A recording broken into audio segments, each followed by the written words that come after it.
Starting the stream up. All right, here we go. Special edition Sunday live stream. CP from KnicksFanTV. My man Jay Ellis from the Nick of Time show. On today's episode, we will recap this past week's news and rumors off the off season. A lot to discuss. So we're going to break it all down, give you our takeaways. Of course, get your takeaways. Phone lines are up 657-383-1509. Today's episode is also the KnicksFanTV 10,000 subscriber celebration. We made it a 10K. Got to thank everybody who supported us. My man Jay Ellis is here with us, man. Equally as part of this as any. Jay Ellis, definitely appreciate it, man. We came a long way, man. Started this thing last year, man. Look where we made it to, man. Dog, came a lot, man. Listen, I had no life since post game live started. I'm telling you right now. We moving, man. We moving, man. We moving though. We moving. That's it. It's worth it. The work is being put in. Work is being put in, man. If people look at our original shows, our original live streams, man, you guys will see the progress for yourself. I didn't delete none of it. Everything is on the channel, in the library for everybody to see out in the open, to see our growth. I think it's cool to see, how far we come, man, and where we going. Yeah, even the crappy ones, the bad audio and the dropouts. Facts. Facts. All that, man. It's all a learning experience, man. It's all a learning experience. So that's all we want to say, man. Thank you for everybody who's been subscribing, liking the videos, sharing the videos, commenting on the videos. As I told you guys from the beginning, it goes a long way. And as you see, man, we made it to 10,000. So on to the next milestone. And for that, at the end of today's show, there will be one lucky fan who's watching right now who will walk home with a $50 NBA store gift card, courtesy of KnicksFanTV, the Nick of Time show, the post-game live show. Everybody, man. So we're going to announce that. The link is going around in the chat right now. Make sure you subscribe to both channels, and then you'll get the link. Once you get the link, you'll have to put in your name, your YouTube channel name, and your email. Make sure your email is accurate. Don't put abracadabra at abcd.com. You know what I'm saying? Nope. I'm not going to email you, but in order to get the gift card, I need a valid email address. So make sure you put that in there. Okay, JL, so let's kick it off. Let's get down to business, man. Let's go. We got an off season to get into. I'm excited. You're excited. The whole Knicks Nation is excited. It started off this week, this past Tuesday. The NBA lottery, the first phase of the off season, man. Mm-hmm. What a day it was. What a day. What a night it was. Yeah, that was a fun night, man. It was a fun night, man. It was fun. I know we didn't get the number one pick, but it was still memorable. That's for damn Facts, sure. man. And hey, we raised $1,000 for charity. $1,000 went to the Garden of Dreams Foundation, man. So salute to everybody that was a part of that. The Knicks Film School crew, Posting and Toasting, Hard Knicks Life, Locked On Knicks, and Gotham Sports Network, as well as us, Nick of Time Show and KnicksFanTV. So the network is growing, and we did a good job there, man, for sure. Man. But out of that, Jay Ellis, no, we didn't get the grand prize, which is Zion. But we got number 3. And I think after the hoopla, the hysteria of losing, the next day, the morning after, you could tell everybody kind of calmed down. Yeah. And we move forward to the realistic prospect of drafting one R.J. Barrett onto this roster, man. So what's your overall, just quick synopsis of R.J., man, your quick feelings on it so far? All right, so R.J. Barrett, man. R.J. Barrett is a guy on Duke that a lot of people feel like some people would say that he's a safe pick in the draft. Some people would say that, Zion is the overall pick. But R.J. coming into the league, he has a lot of tools. Like, he can play multiple positions. He has the capability to be a multi-level defender. He can pass pretty well. He's a rebounding guard. He can rebound really well for a guard, especially on the defensive end. And he seems like when he in transition, he's pretty deadly and very strong left hand. On the weak side, the jump shooting has to improve. The efficiency has to improve. And some of the decision making has to improve. But that's a lot of rookies' decision making. Absolutely, man. I said it even before the lottery, and you guys have heard me say it. No joke. I was cool with getting R.J. Barrett. I was cool with getting RJ Barrett. From what I saw from him this year, I saw a guy that has that dog in him. He's gonna bring it every night. He's a hustler. He's a high energy guy, smart IQ guy. Basketball is in his blood. It's in his family. You know what I mean? I think you see a guy who can be a leader on a team. A guy who can score. You know, yeah, we've seen that his jumper needs work, his free throws need work, but he can still score. He can still put that ball in the hole, make no mistake. Yeah, he gets to the free throw line at a pretty good rate. Right. And like I said, transition.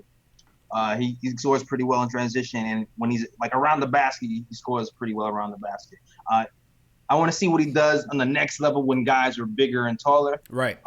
But we'll see what happens, man. He has the tools. He has a chance. He has a chance, as you said, man. And as we bring up the graphic here, the strengths and weaknesses provided by our guy Spencer with the front office eye.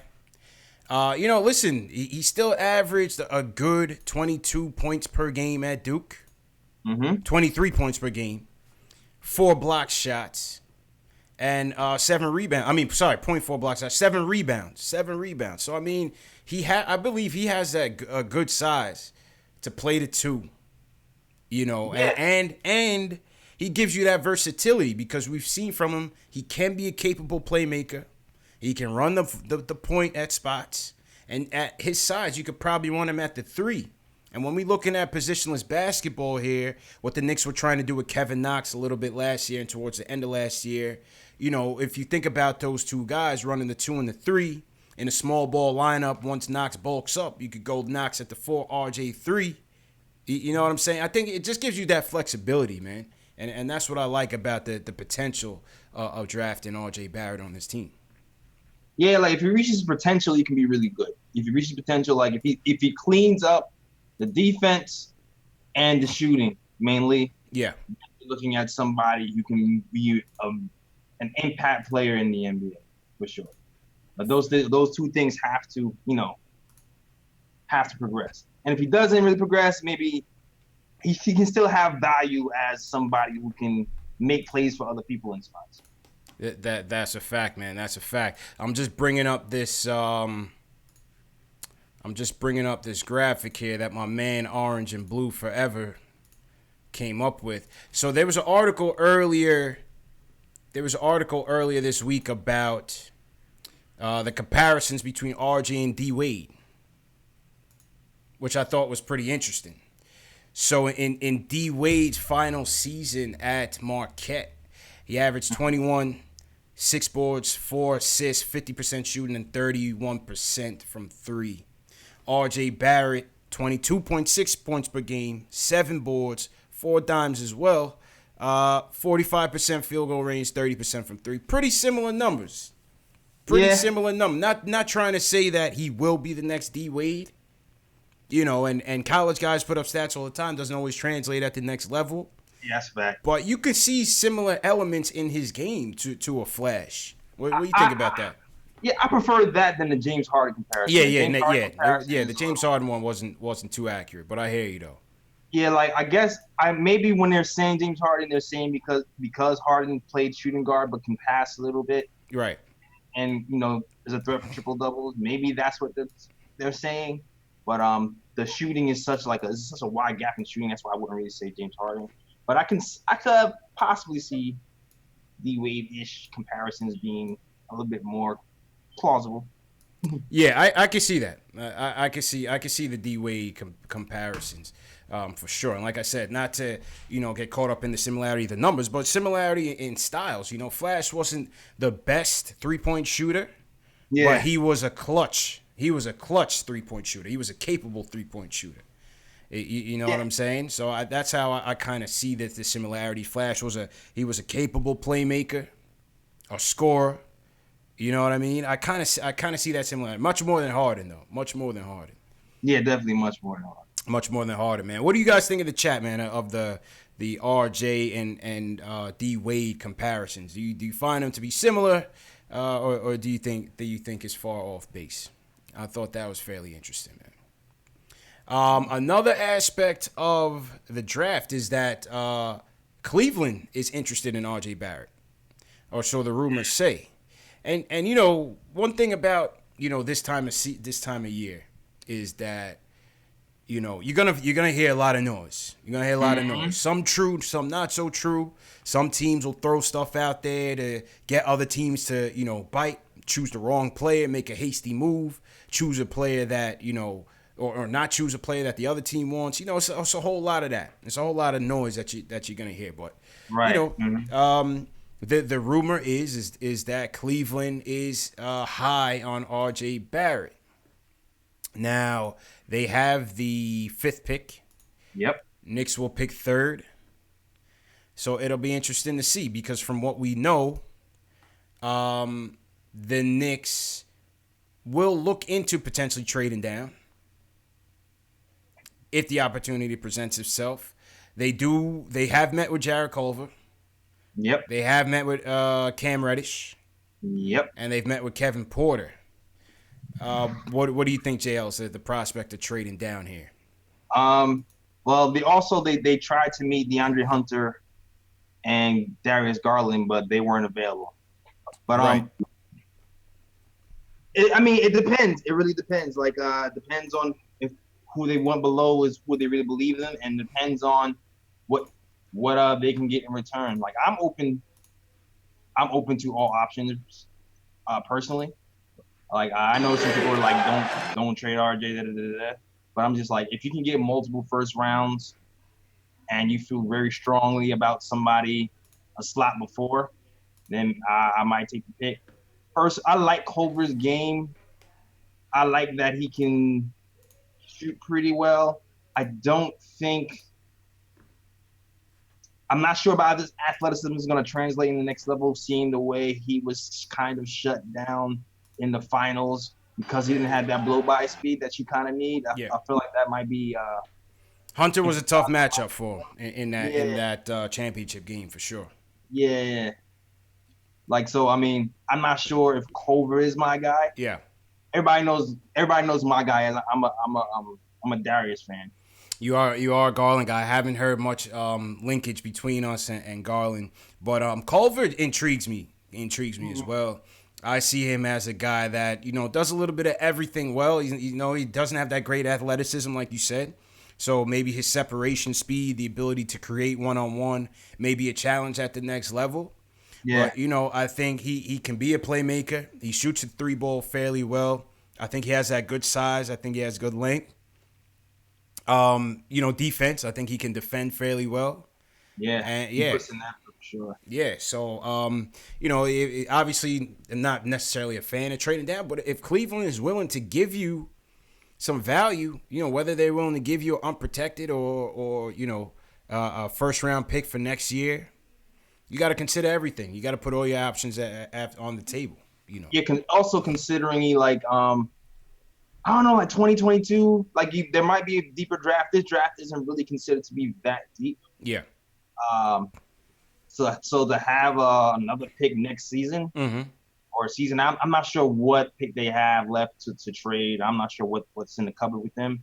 But I know 2022, they're talking about, high schoolers being able to be in the draft lottery again. Right. So in 2022, you can get a pick from them. And they're still suck. That's a high draft pick for us in 2022. That can look very nice for us. True indeed. So your thinking is that we could have a lot of depth in these coming drafts, given that they let the high schoolers in, so your draft pool becomes greater. Exactly. Makes sense. Exactly. It's something to consider. Thinking if you're confident in who you're trading down for. Mm-hmm. You thinking the pool is going to be even wider in a few years, and they're really desperate to have whoever's at 3, then you might think about making them. Yeah. Hey, like I said, never know. Like I said, I like RJ, just like the chat. A lot of people in the chat just saying just pick RJ, but I'm just telling you what a guy like a Perry, you got to consider everything. You have to consider everything because you just don't know how other teams value certain players and what they may give up for it. So you never know. Yeah, and Perry is the type of person like he says, you saw with the Porzingis trade, he had options A, B, C, D, E, F, G all on the table. Mm-hmm. You know what I mean? So if he's going to have all those options on the table, then you know what? You might have to take some of those options. Like somebody even mentioned, somebody mentioned Sexton. I don't know if they'll have a Sexton in there. Oh, what, to trade him? Yeah, somebody mentioned him. Why would they trade that? Why would they trade their point guard if they want to get RJ Barrett? I don't see that happening. That's like a reach because they're rebuilding like us. Yeah. But I doubt that. But if Sexton was involved, then hey, shoot, I'd be happy with that. Yeah, he seemed like he rebounded a little bit last year. I'm still not that high on him, but let's see, man. Before I get to my next topic on the draft, Jay Ellis, we just received a $100 super chat from the #1 fan of the show, Michael Parker. Michael Parker, man, appreciate it, man. Yo, Michael's been a steadfast, diehard fan of the show since day one, man. Always supporting the brothers, man. And on this super chat, Michael says, congratulations on reaching 10K. Here's to bigger and better things. Michael Parker, much appreciated, my dude. Much appreciated, man. That means a lot. That means a lot, man. Michael Parker, that means a lot. We also got to, I just assumed it was $10. I didn't even think to register that was 100. I didn't either, man. But Michael's steadily supporting this show, man, and that goes a long way, man. Much appreciated, Michael. We also got a $10 Canadian dollar super chat from my guy Robin out there in Calgary. He says, "Congrats on 10K. Always a fan of you guys." So Robin, appreciate it. Michael, appreciate it, man. You guys definitely made it happen for us. So definitely appreciate the support. James Latimer just subscribed to the channel as well. Welcome, James. Word. Yeah. I think Brian subscribed to my channel earlier. Okay. I didn't want to have a conversation, but thanks, Brian, for subscribing to the channel. Hope we get to 2,000. Let's do it, man. And let's shout out some more chat before we get to it. Cedro Cross in here. What's going on, Cedro? Noon Tune, I got my chat. Alex Collins checking in from Ireland. Quiet Money, what's good? Shells Heavy, another big fan of the show. He's a day one. Eddie Suarez in here, always in here. Edward Hunter, always in here. Siobhan Robinson, what's going on? JL, so you got in your chats? Oh, man, all right, yo. So, my Yoksha's in here. Julian Raheem was good. Will from LI Dog. Everybody, yo, the video I posted on Twitter. When Will from LI brought out his playbook. Yeah, man. I'm trying to find a way to put that on YouTube. So shout out to my guy Will from LI. That was like the most. Shout out Will, man. Shout out to Will for real, bro. Yeah. Will's the homie, man. Will is definitely the homie, man. Will's definitely the homie. Yo, Julian Raheem, shout out to you, dog. Benjamin, thanks for subscribing. Okay. Yo, David. David, man. Yo, David. David with the video. Oh man, David loves that new app from Snapchat. Oh, David Frudenix in here. What up, David? Yeah, David Frudenix in here, man. Salute, David. Oh, I caught that joint wild late, man. I caught it wild late. But David is definitely a fan of the Snapchat filters, man. Yeah, that was cool, man. Dave, man. Snapchat filter professional. Absolutely, man. And if you guys didn't catch the live stream with the podcast that we did with David, man, definitely check it out. It's on our channels. It was definitely a good conversation with David, who's also a fan of the show. All right, so moving on back to this RJ Barrett thing. Here was KD's and shout out to Jay Ellis for being featured in the New York Post. Hey. For pointing out the KD on RJ Barrett talk. Here's what KD had to say about RJ, man. Watch him as much, but I know he's a lefty out of Canada, I think. He's another one of those 6'7" wings, probably. Do everything that can guard 1 through 4, and that can play a long time in the NBA, especially the NBA today. Okay, crafty with the left. See, lefties are tough to guard, man, because they can go right a little better than righties can go left. So, and the left hand is just hard to guard.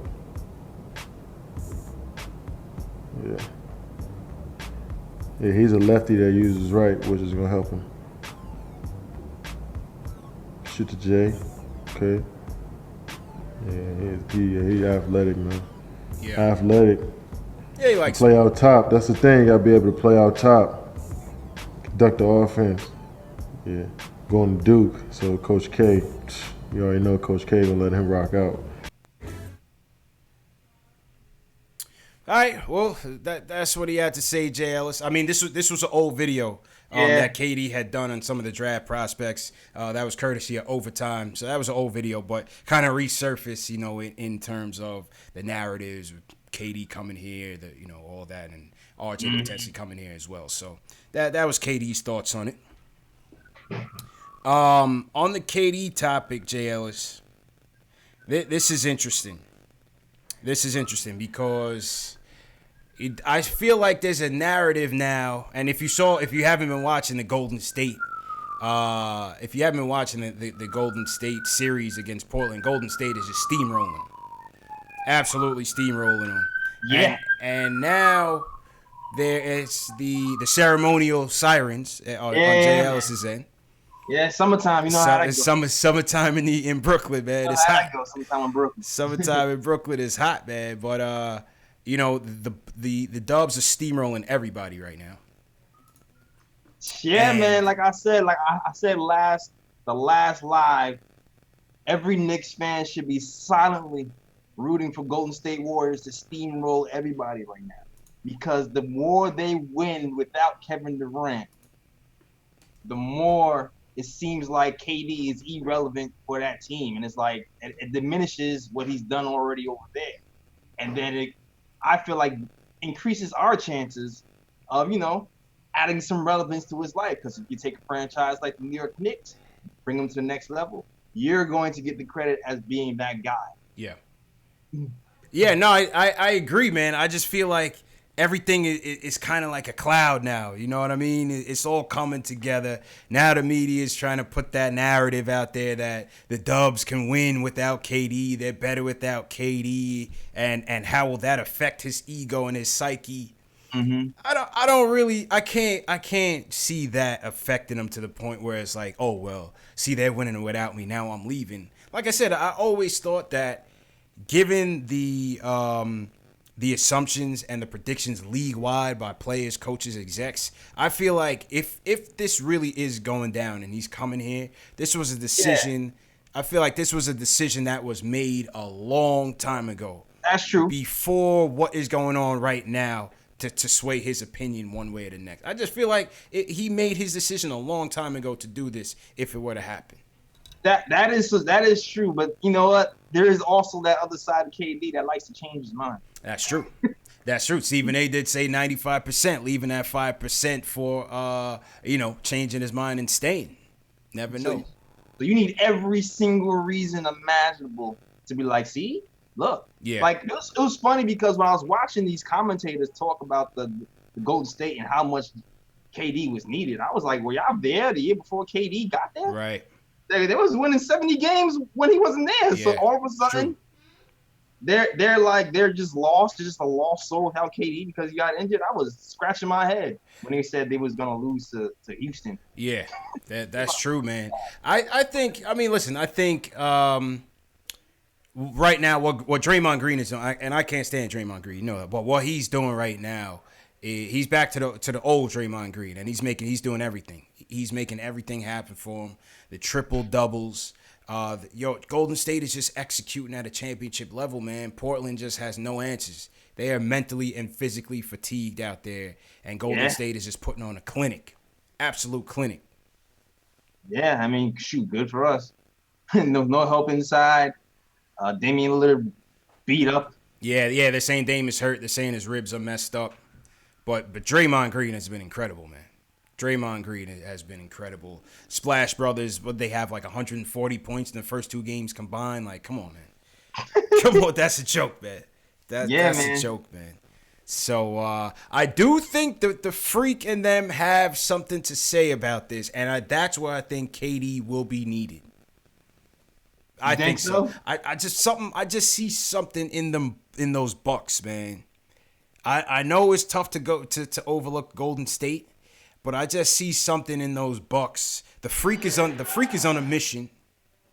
They're a deep team, a deep bench. George Hill is back to playoff George Hill, the X Factor. Yeah. They have the 3-point shooting, Mirotic, Brook Lopez, Middleton, Brogdon. you know, I don't know, something about that Bucks team just makes me feel like they're gonna give Golden State a real run for their money, man. What do you think about that? You know what's funny? They took the Cavs playbook and just remade it. Yeah. Yep. That's all they like. That's all they took a guy who was a big, imposing, bulldozing force who can't be stopped 1-on-1, and they surrounded him with shooters. It's exactly what they did with the Cavs with LeBron and the shooters around there, and that formula works. Yeah. So it's essentially like another type of Cavs team versus the Golden State team for the finals about to happen again. Absolutely, man. Absolutely. It's just interesting. It's gonna be interesting, man. Bucks have been really impressing me all year. The only team that they couldn't stop was us. You know what I'm saying? We were a good matchup. My man Vonleh held it down for us. You know, but yeah, they're clicking and they're steamrolling the Raptors right now. Steamrolling. I would keep Vonleh just for Giannis, man. Yeah, he's the Giannis stopper. He's the Giannis stopper there. Remember the Kobe stopper, Ruben Patterson? Yep. Mm-hmm. Oh my God, and they torched him. Shaq would not let that down, man. The Kobe stopper, man. Exactly, the Kobe stopper. The Kobe stopper, man. But what do you guys think about the chat? What do you in the chat? What do you guys think about that whole KD narrative now that you're gonna hear that a lot now? You know, the Dubs are winning without him. Is that affecting his psyche, his ego? You know, is that going to make his opinion easier to leave? What do you guys think about that in the chat, man? Leave us a comment and let us know. We also received a super chat from, trying to scroll down and see here, Leon Johnson. Support Leon. He said he's been a silent supporter, loves what we do. He says congratulations, and he says RJ all day. So Leon, appreciate the support, man. What's that, JL? Silent supporter? Yeah, man. Silent supporter. RJ all day. All right, thanks, man. Yeah. Appreciate it, man. Appreciate it, Leon, man. Real quick, before we get back to the RJ topic, tomorrow we are working out Taco Fall. Remember Taco, man? Man. Taco was the Zion stopper. Yeah, that's the Zion stopper. So, I mean, it only makes sense. Yeah, it only makes sense, man. Taco Fall, the 7'7" center out of UCF. Yeesh. Size 22 shoes, Jay Ellis. Yeah, big listen. Boy. Yeah, he's going to get a workout with the team tomorrow. We have the number 55 pick, which is in the second round. Some say he may go undrafted. Some say, that may be arranged for the Knicks. I mean, 55 is damn near at the end of the draft. Yes, anyway. I mean, it's a possibility, for sure. Possibility. We see the taco emojis going on in the chat, so the chat is all over it. David, do Knicks hit us with the Taco Tuesday? Yeah. Taco Tuesday. The chat is paying attention. That's a good thing. They're paying attention. But hey, listen, at that size, I don't see how this guy is gonna keep up. I already know what you're going to say. But, listen, we need the big man depth. We don't know if Mitch is going to be here, and we'll get to that topic right after this. So, hey, let's see what happens, man. Let's see what happens. What's your takes on Taco, man? At 55, it's like whatever, dog. Yeah. It is. Yeah. It's like you grasping the straws. I mean, listen. I mean, we've done it before. We've done it with you here. So you just never know. Yeah, you never know. You never know. Trey was undrafted. He came out, ended up being a key component, considered one of the Knicks young guys. Yeah. Year one. So you just never know. Never know. Take a flyer, right? In Ninja P, we trust. Ninja P, we trust. In Ninja P, we trust, man. The thing is that it's so late in the second round. Take a flyer on him. Take a flyer on him and see how it goes. Why not? Can't hurt. I just know you don't know, man. Ninja P's his MO is finding some guy who had some kind of problem that he feels like isn't a big deal. Mm-hmm. Dusting him off and putting him into the Knicks. Some guy who's like got in some trouble, like, oh, he took some PEDs, and now everybody's low on him, but he still has talent, and he should have been a top 15 player, but now, if it's not Taco, it's probably some guy we haven't heard of who's done something. Caught a case. Yeah. You know what I mean? But didn't go to jail, but got off on a technicality, but you know what I mean? Exactly. Some technical stuff. Like he didn't rob the bank. Yeah. But, you know, he was watching something like that. Like somebody like Facts. All facts, he was man. snitch. So you know he went to jail, but he's not really a bad guy. Like all facts, man. You never know. You never know. But like we said, in Ninja P we trust, and you know we'll see what he comes up with on the Taco Fall situation. All right, JLs. Let's we have some calls on the line, and we're gonna get to them in a second, just as soon as we get through the program. But here's the thing. Back to the RJ topic, right? Here's what's gonna be so fascinating. The AD situation. Mm-hmm. The AD situation is the next domino to fall, I believe, after the KD potential signing wherever he's going to go. There was a report earlier this week that the Pelicans owner, when asked about potentially trading AD to the Lakers, said, "Over my dead body," or "It's never going to happen."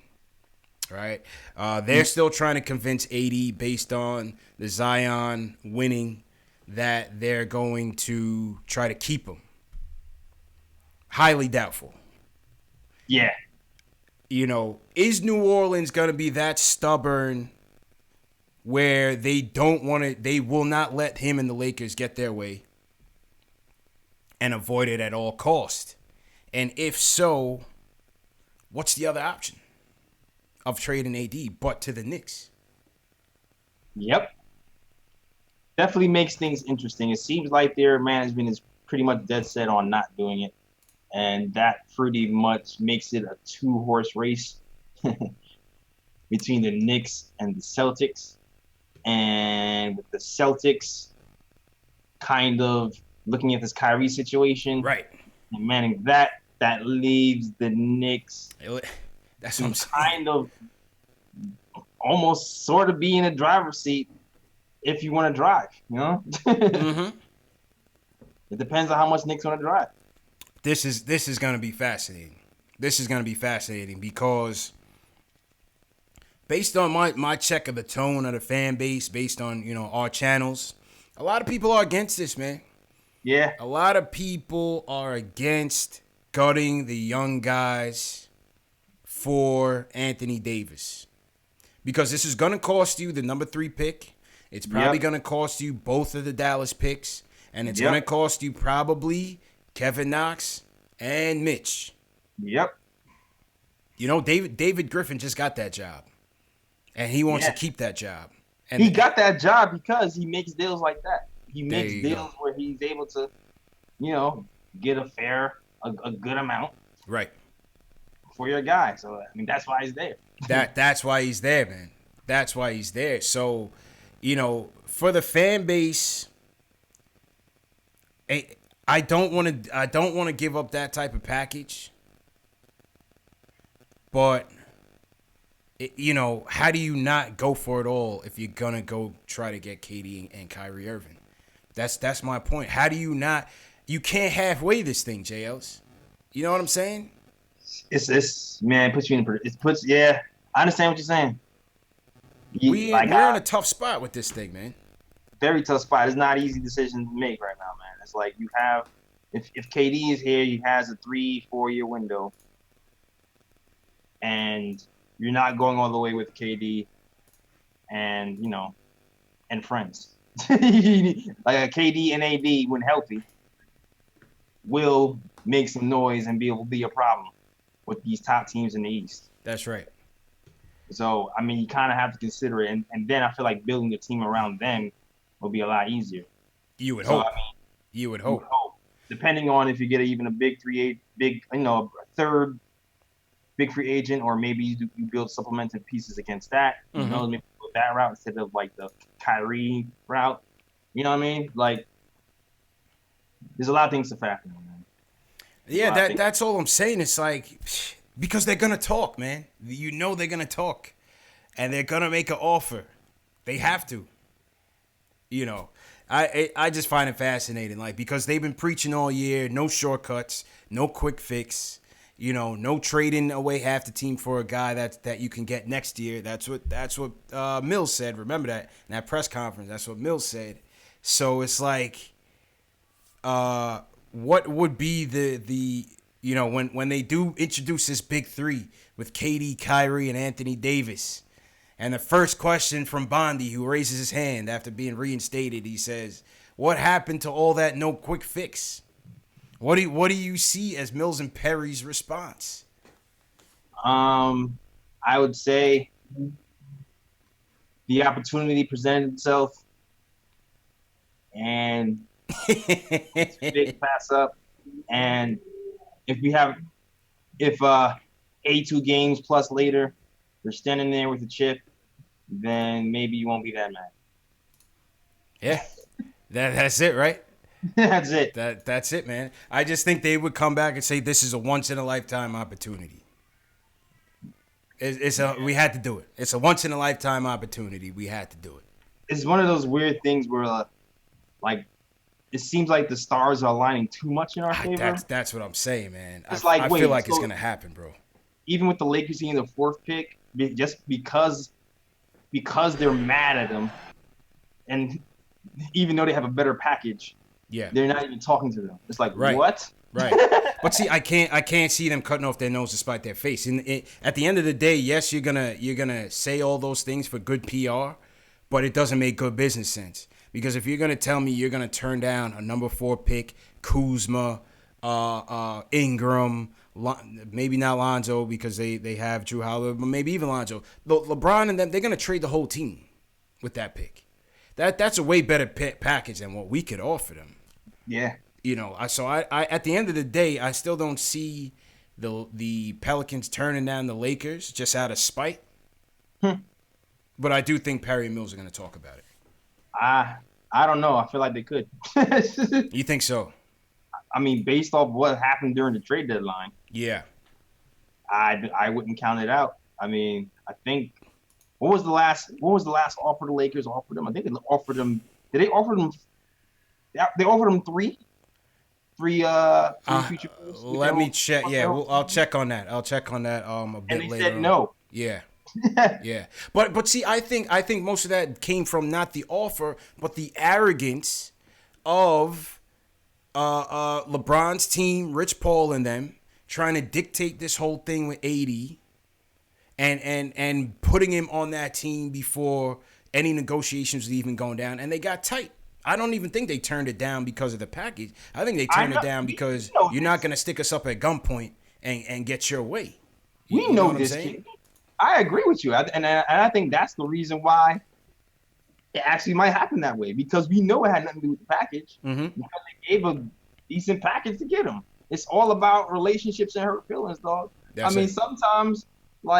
Sometimes business is business and people move as such. But then sometimes business is relationships, and if relationships aren't right, then the business is affected. And you've seen that happen. You've seen that happen with Magic Johnson. Magic Johnson quit because yeah, there was a whole lot of backstabbing going on over there, man. Even Magic got caught up in it. The beloved Magic. Phil Jackson couldn't really make moves because he wasn't friends with anybody in the league. Yeah, business is affected when relationships aren't right. True. When their relationships aren't right, business could very well be affected, and it could be very well work out in the Celtics or Knicks' favor because of it. So yeah. It could, man. It could, and like I say, I don't want to part with the package, but if it happens, you can't turn it down, man. You got to go for it. We can't be halfway with this thing, and I just think it just makes the most sense. Whether they get the deal off or not, you have to go for it. If we do that, I would try to. We're kind of a little bit in the driver's seat. Yeah. You know what I mean? Mm-hmm. Like, I would play a little bit of hardball. Which means no Mitch, but I'll give you another first-round pick. Exactly. I would play a little hardball. No Mitch. I'll play a little hardball because it's not like the options are many. Like, you either swallow your pride, you know what I'm saying? Right. And go to the Lakers. Right. Or come here. Yeah, I hear that. And Easy Wins in the chat says how is getting 2 max players halfway? It's halfway because can you build the rest of the team around those players to be a true contender? That's what you bringing Kevin Durant here for. You're not bringing him here just to see him play basketball at Madison Square Garden. That's cool. You know what I'm saying? That will be nice, JLs, for the first 15 games. But after that, it is, okay, what are we going to do to win? We want to win. Yeah. You know what I'm saying? Can Kevin Knox become a reliable third scorer, third option to get us wins? Do we have enough shooters on this team right now? Do we have enough defense on this team right now to truly contend with the Bucks? No. Do we have the depth to truly contend with the Bucks? That's the thing. That's the question, the key question. Yeah, that's definitely the key question. And like I said, there's a lot of question marks with our roster. Yeah. We have a lot of potential, but chips aren't won on potential. Yeah. Like if we do have, like I said this before, if we have a KD, Kyrie, or even KD, Kemba, we can make some noise for sure. Mm-hmm. We'll definitely be in the playoffs. Once we hit the playoffs, depending on health, fatigue, all that other stuff, Mm-hmm. you'll see how far we can get. Like, I'm not sure if it's a chip, but it knocks at the door. Then you're really just kind of depending on it. Like you said, Kevin Knox can develop into something else, right? Within, and not to cut you off, within the window that you have for Kevin Durant and Kyrie Irving in their prime. It's not about can the young kids become, good pieces in the future. It's are their windows aligning? Are the young kids going to be able to meet KD and Kyrie at that apex and become a championship team? This year. Because Kevin Knox or within 2 years, 3 years. You know what I'm saying? 3 years back, but within 2 years. Kevin Knox next year would average like 40% from the field or something like that. Is that going to be the guy you want next to KD and Kyrie? That's just a question I'm asking. I don't know the answer to it. I'm not trying to tell you it's not. But what I'm trying to say is if you get an Anthony Davis and you fill the rest of the team up with minimum salaries, hopefully you're going to have to get a lot of shooters and a lot of guys that are defensive specialists to fortify that team. Yeah. You might get guys, maybe a Scary Terry, who the Knicks appeal to. Maybe he says, all right, I'll take a Vetman flyer to rock with KD, and AD and them. Maybe you get a guy like that. I don't know. I'm just throwing a name out there. And for people saying RJ is ready right now, nah. I'm sorry, dog. I hope so. That would be good things for us. I hope so. I'm sorry. I'm still not convinced that he's ready to be. Like, what we need is shooting, is what I'm saying. Yeah. RJ, in my head, if we get him, I can see him being a great piece on a second unit. But even the way our team is built right now, having Dennis Smith Jr. and RJ off the bench, we would have the worst shooting guards tandem in the league. Again, maybe worse. So that's what I'm saying. I feel like RJ has a lot of talent, but the pieces that we have right now on the Knicks, they don't really mesh together well. It's like a bunch of nice pieces that don't fit together well. It's like it's kind of like when the Lakers had like that all-star team with Gary Payton in them, and everyone's like, "Ooh, look at all the names," and then they put them on the court and they flopped.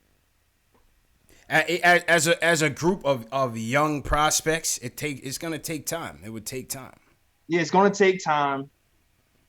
It's definitely gonna take time, and it's gonna take some skills to develop to the next level for things to fit together. Absolutely, man. Absolutely. So with that, there's some other news I want to get to, but let's get to the phones, man. Let's hear from the people, Jay Ellis.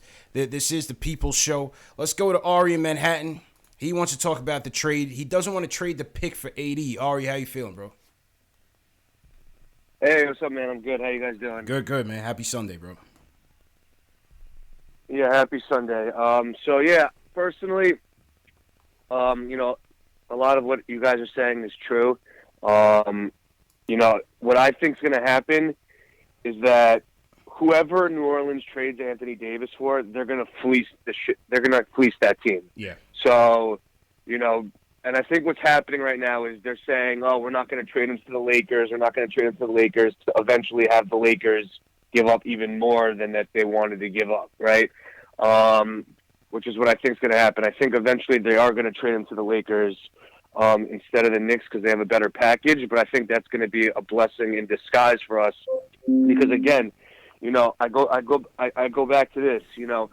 Yeah, obviously Anthony Davis is top 5 player in the league. You obviously want him on your team, but why would you want to pay someone a supermax deal to be your second or third option on your team when you could just, you know, have, you know, flexibility, draft picks, and then use that cap space to fill out the team to get more shooters, to use the assets to maybe not get an Anthony Davis, but like a Kevin Love and pay half the price or something, right? Like, I feel like you could build a much better team without giving up everything, including Mitch. Like, I don't want to trade Mitch and RJ Barrett for Anthony Davis because, you know, Anthony Davis is going to be a glorified Chris Bosh if he comes to the Knicks and we get Kevin Durant and Kyrie Irving. You know, he's not going to touch the ball. He's not going to put up 28 and 15 on the Knicks if we have Kevin Durant and Kyrie. He's going to put up, like, you know, like 20 and 10 maybe, and you could find guys that could do that for half the price. So that's why I am very against doing a deal that especially involves Mitch and the third pick. I don't know. Okay. So you're saying don't pull all the assets for AD, but pair some of it off and get maybe some cheaper options that can still help the team win. Right. So, like, in a perfect world for me, first of all, I'm very high on RJ Barrett. He's dominated at every single level, from high school to FIBA to every single level. Yeah. And I understand JL. He's ready for the pro game right now. He can be a pro right now. Yeah, that's what I'm saying. I know JL thinks he's not ready yet, but you know he's not ready to be the primary scorer on an NBA team, maybe. But if he's your third option or fourth option, I mean, he can walk into that role right away, and he is built for New York. Like, his attitude and his swag. Yeah, he's New York. I agree with you there. I think it's the best spot for him. Go ahead, Jails. No, I agree with you there. Yeah. I'm saying the way our team is constructed right now, it doesn't really, like, if we break down all the scenarios, right? We say, okay, KD, Kyrie. Boom, boom. What do we need next to KD and Kyrie? Somebody who is a low-usage player who can shoot. Right? RJ is a high-usage player who can't shoot. So, in my mind, he doesn't fit there. So then you go, all right, well, he's coming off the bench. Who do we have on the bench who handles the ball right now? DSJ. DSJ is what? A high-usage player who can't shoot. But DSJ is not going to be on the team if you get Kyrie. Huh?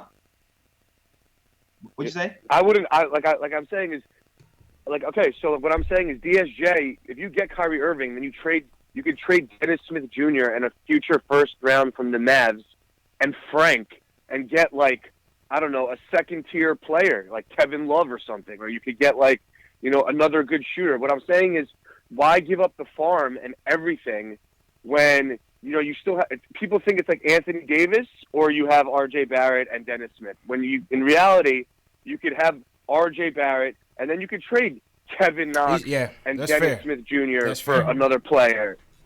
You know, and then you could build a team like that. I'm for that. I'm for moving DSJ. I was even saying, like, you can even. I was like contemplating move DSJ for the Jackson from the Phoenix, like, because we needed power forward, like, we need Josh Jackson. Sorry, not Jared Jackson. Josh Jackson. I'm sorry. So it's like, because eventually we're going to need shooting in the guard spot coming off the bench, especially because we were last 100%. last season. So that's what I'm really saying. Right, I agree. Yeah. No, I agree, and I think Kevin Durant is an amazing shooter. Kyrie Irving is pretty much a very good shooter as well. Kevin Knox has shown that he could become a knockdown shooter. Dotson can shoot. You're right. We're going to need shooters. But what I'm saying is, you know, you could trade Dennis Smith Jr. straight up for a shooter. You could use the draft picks that you have to build the team around that in a different way without having to give up everybody for Anthony Davis, who on your team is going to be a third option, who's never proven to win anything by himself and is injury prone. It's just not worth it. I'm just personally, I wouldn't do that. Okay. but I know everyone thinks differently. right. Yeah. So, and besides that, the only other thing I just want to say one more thing. Yeah, go ahead. The draft picks that we have. If there's anything that we should have learned from the lottery, is that now with the way that the odds are the new odds, if you're in the lottery, you have a shot at top 4. So basically, I think our assets appreciated a little bit because I think lottery draft picks are in higher value now given the odds, right? Because, like, for example, the Mavericks pick looks a lot better now given these odds, right? Because you have to think in like a year or two, there'll be a borderline all-star team. And back in the day, that means you were going to get like the 14th pick. But now anything can happen. Anything can happen. So I think that's another thing, another good thing for the Knicks as well. So I think we should just keep the flexibility and build cautiously. Appreciate it, Art. Appreciate the call. Hey, listen, I thought he had good points, man. I thought he had good points.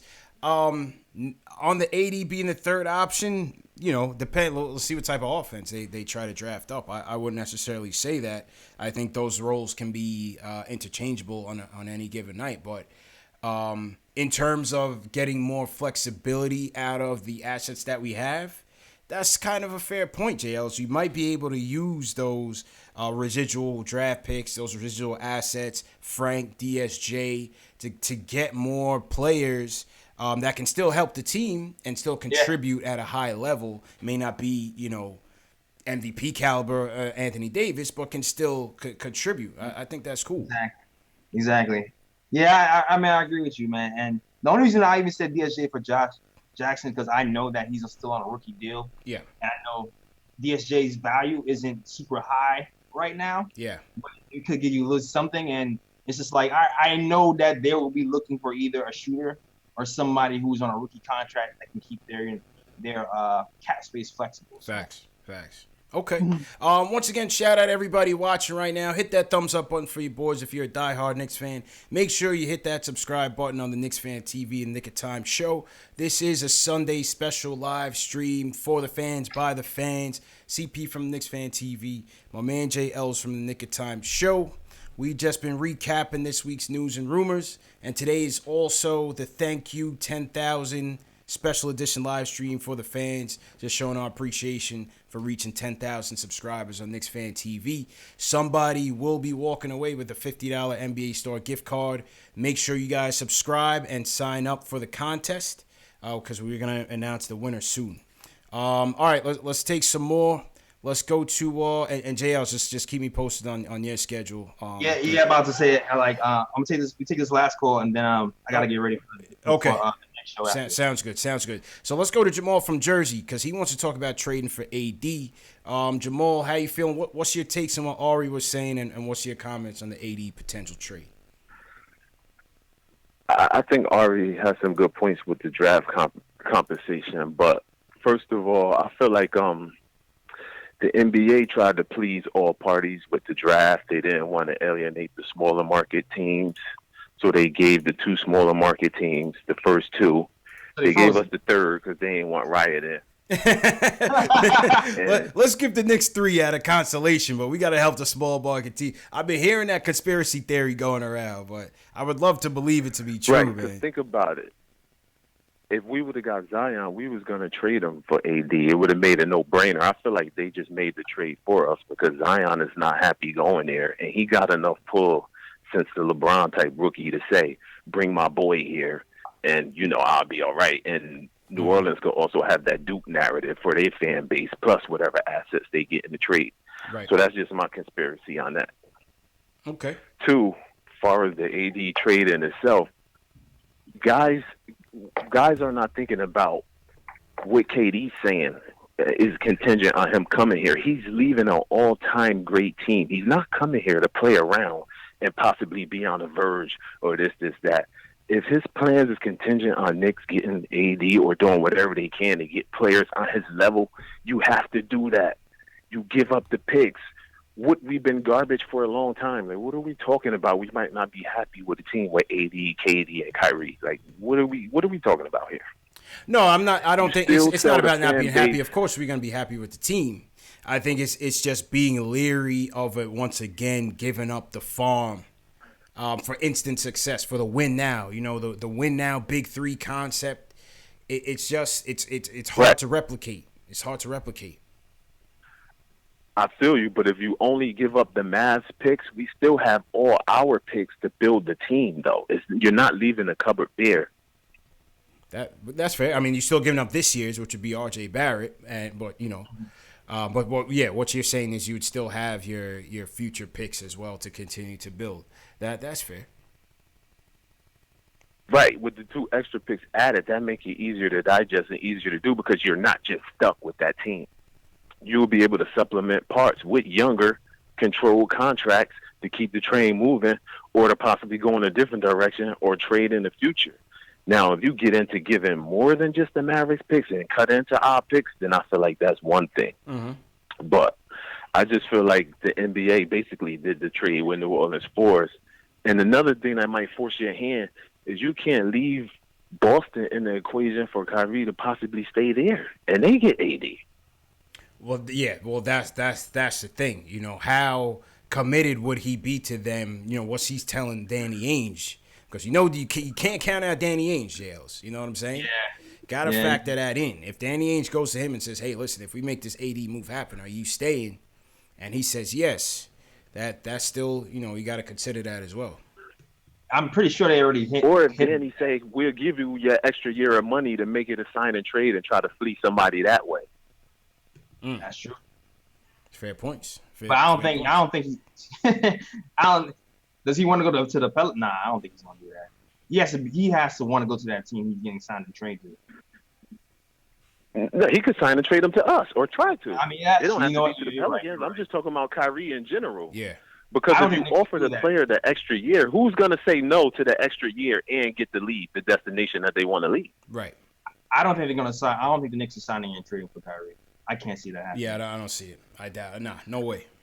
I don't think so either. But I don't put it below Danny to try it. Is what I'm saying. It's not easy as pie. Like it. So I mean, that's just my take on the situation. Okay. I appreciate the call, Jamal, man. Appreciate that, bro. All right. JL, do me a quick solid. I'm gonna take this call, step out for 2 seconds, and then when I get back, you could dip. All right, cool. All right. Next call up. Let's go to, and shout out to everybody on the lines, everybody watching. Hit that thumbs up button for you boys if you're enjoying the stream. Let's go to Guillermo from Brooklyn. He's against the AD trade. Guillermo, how you feeling, bro? Yo, it was good, man. Salute to both of you guys, man. Thanks, man. Appreciate it. So, JL's camera's on you. I'll be right there. Go ahead, Guillermo. Go ahead. All right, cool. Yeah, man. I'm kind of against this trade, man. And I love AD. I love Kyrie. He's one of my favorite point guards. Probably the most talented point guard, natural point guard. But I think one thing that we're forgetting is that when you look at these playoffs, man, look at the final teams that are in there. And you could probably point to the Blazers that probably go against my point, but each and all the teams are basically excelling. Yes, they have great players, don't get me wrong, but they're very system-based, right? If you look at, say, the Bucks, it's defense, and threes, right? I mean, even though Giannis can't hit the three and he's their best player, they're surviving a lot basically off of great sets where they're playing great defense, and like Budholzer does, he keeps spots in practice, right? They keep spots before saying that guys have to be on those spots at all times. So basically, they become masters at spacing, right? Look at the Warriors. Say what you want. No, KD's not there, but that offense, I mean, they look dangerous. Where Looney and Bell are making huge contributions because they're keeping, they're basically having Draymond play like the Joker role, right?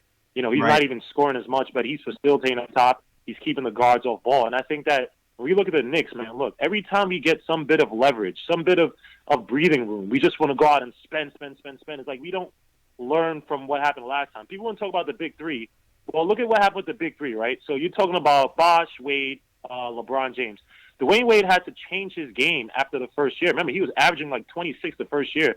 Had to change it up for LeBron James because psychologically LeBron James just couldn't play in that offense.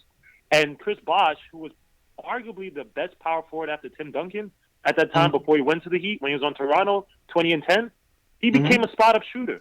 And then they surround that team with a bunch of role players. And that team, if you want to argue, they still underachieved for how great they were.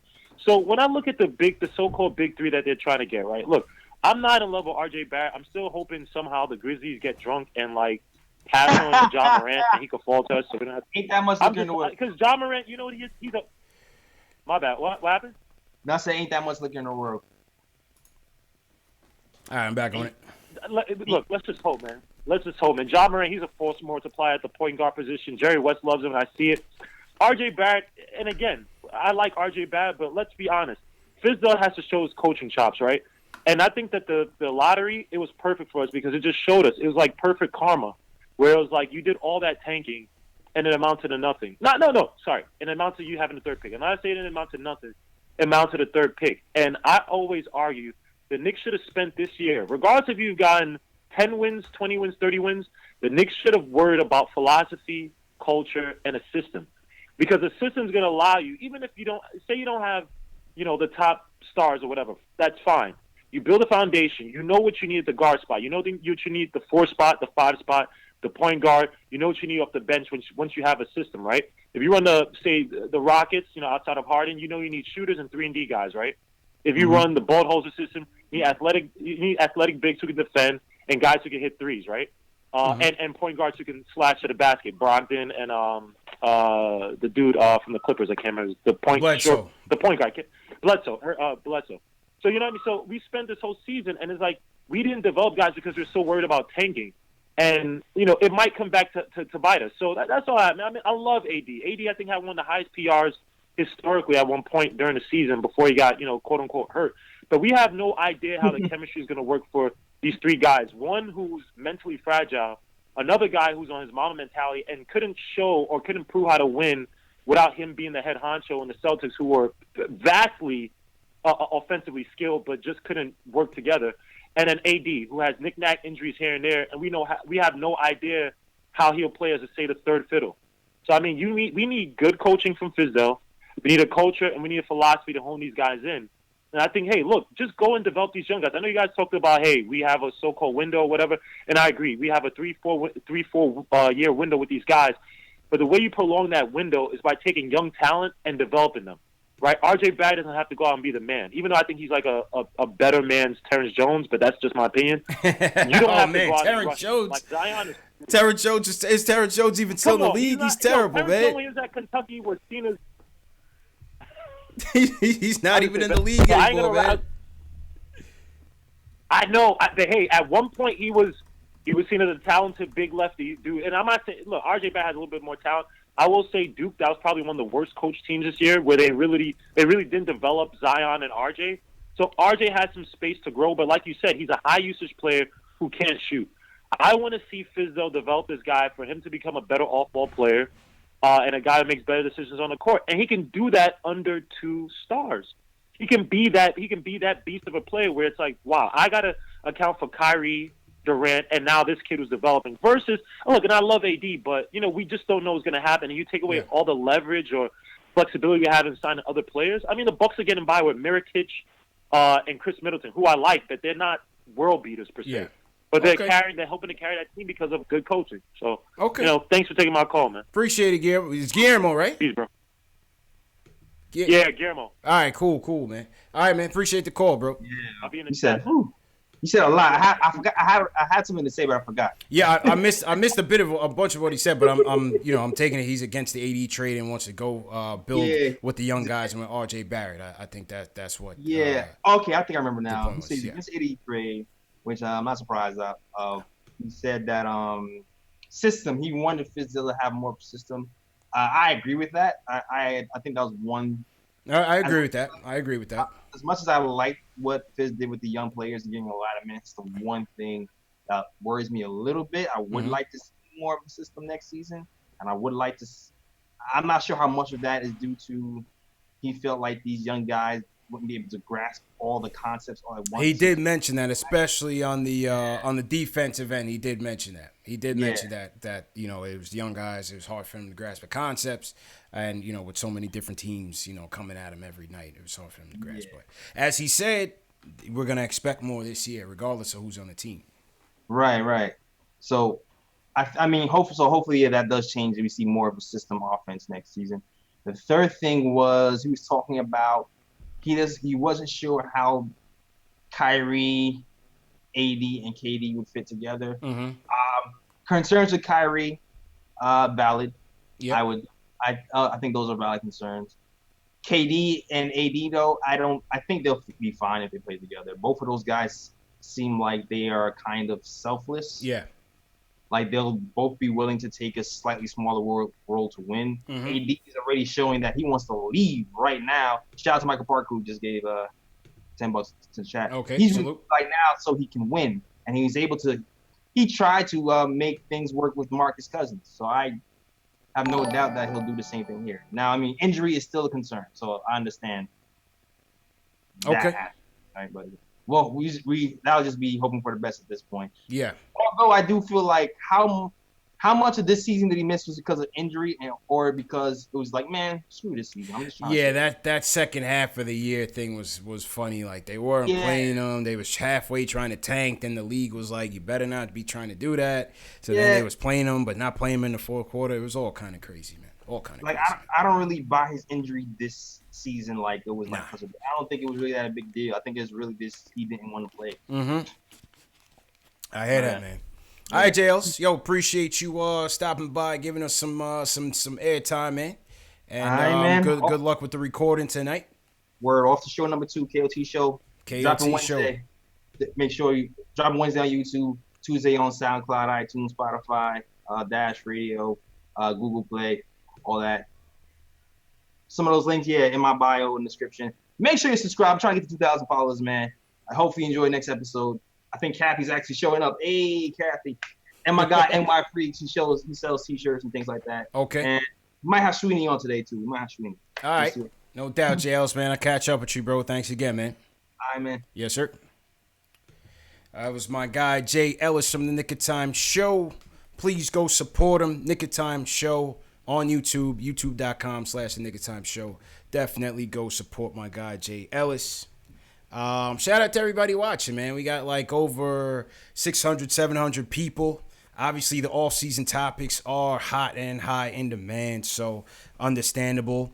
Let me just reset real quick. CP from KnicksFanTV. This is the 10,000 subscriber celebration show. Recapping this week's news and rumors, and also just giving back to the fans. Want to tell you guys, thanks a lot for your support. Make sure you hit that thumbs up button. Make sure you leave a comment in the chat. Leave a comment below if you're watching on demand. Make sure you share these videos. If you're a diehard Knicks fan and you know other Knicks fans who would enjoy this show, share it. Hit that share button on your social media, your Twitter, Facebook, whatever you use the most. Let them know about KnicksFanTV. You know, the more we have in here, the better the show is. And that's how we got to 10,000 subscribers, man. It's because of you guys. We also have the Discord chat. We have a group chat going on in Discord. If you want to be a part of it, KnicksFanTV Dave, look out for the link in the chat. We're giving away $50 gift card to the NBA store today. One of you guys in the chat is going to win $50 gift card to the NBA store. So make sure you subscribe to the channel and fill out your information in the form. Super guest. We have a big summer lineup for the offseason. The first guest will be Moke Hamilton from The Athletic. He's going to be joining the show on Sunday, June 9th. That'll be 3 weeks from today. So Moke is going to be on the show, joining us, taking your phone calls as well as the summer off season progresses, man. All right, so back to the phones. He's been a regular caller on the show. He's always first, typically, if he does catch the show. My man Julian from Westchester. He wants to talk about the AD trade and potentially trading RJ Barrett. Julian, how you feeling, bro? Hey, I'm all right, man. How you been doing, CP? Yo, doing all right, man. Steadily growing the channel, you know, steadily gaining the support of the fans, the recognition of the fans. So, hey, I'm appreciative, man. Can't complain, bro. How you doing? Hey, man, I'm just, you know what? There's two ways that Perry and Mills can go about this, in my opinion.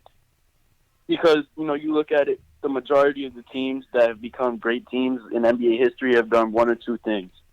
They've gone from awful to fun to good, or they've come from awful to amazing with free agency. So I just want the Knicks to be fun again, whether that means they're great or not.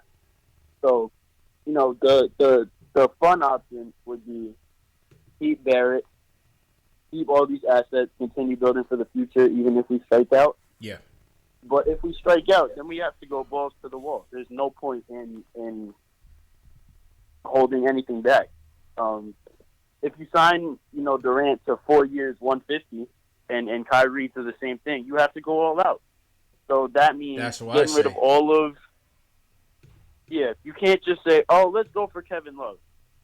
That's just or is that caliber of a player. No, we gotta get another third star who's on the same level, who can contribute to a championship team.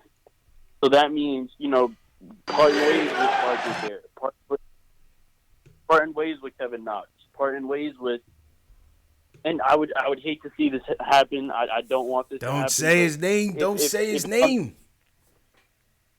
If it comes down to it, we may have to get rid of Mitch. And might have to, man. Oh my goodness, I would just, yeah. And it's just those decisions that you have to make. The thing with the whole Benson family and whether or not they really want to trade Davis to the Lakers, I think it could be bad for us because we could end up bidding against ourselves the same way the Lakers did last season. I don't think Boston's really got anything to offer because Kyrie's gone. I don't think Ainge would just ruin the future for he's not a gambler in that regard. He needs promises. The one team I would look out for would probably be the Clips. Okay. Because they have Shea, Gallinari, Trez Harrell, who. I guess it really depends on what they want. If they want to rebuild and stay young around Zion, or if they want to be good right now. If they want to go young, I say our deal is probably the best. So you think we could give them a better deal than the Lakers with Kuzma and Ingram and number 4? Well, I don't think the 4th pick is enticing. I think it definitely raises the value of their offer. But Ingram with the whole deep vein thrombosis thing, the blood clot thing. Yeah, that's kind of like Chris Bosh. Scary Ball, thing. You don't know how much you're gonna get out of him. And then with Lonzo, he's polarizing. I think he's gonna be a fine player, but maybe Griffin and the new guy from the Nets they hired don't see it that way. So I guess it really depends on what they want to do. And hopefully next year the Knicks, I can feel like I didn't waste my money going to multiple games. That's the goal for the offseason. So that's all I got for you, man. All right, my dude. Appreciate the support as always, man. Appreciate the support as always. Yep. That's my guy, Julian from Westchester. People in the chat always used to get tight when Julian is always the first on the line. It's not because we prioritize. He just always calls in first, man. He always gets in first. So shout out to Julian, man. He's been a day one. So I'm going to get back to you guys' phone calls. Once again, hit that thumbs up button for your boy. This is the 10,000 subscriber appreciation show. As you guys see, my guy Michael Parker blessed us with a $100 super chat. Salute again, Michael Parker. Salute Robin Chowd Huri out in Canada. Gave us a $10 Canadian dollar super chat. Leon Johnson, $5 super chat. Tech Spec Studio with $2. BP 99 cents. Hey man, it all goes a long way. I definitely appreciate it. Let's get to 20. What if we get to 20 before the season starts? That would be great, man. That would be fantastic.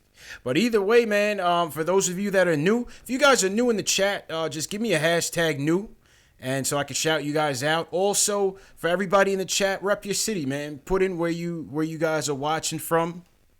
One of the coolest things about the show is that we have global fans. We have fans checking in from everywhere, all over the world, and that's cool. We have a lot of people who, when they move away, they feel a disconnection from the team, and they've told us that we kind of get them closer to the team and keep them more involved. So people see the value in it, and that's real cool, man. Shout out Big Brody 312 Chi-Town. Big Brody, what's going on, man?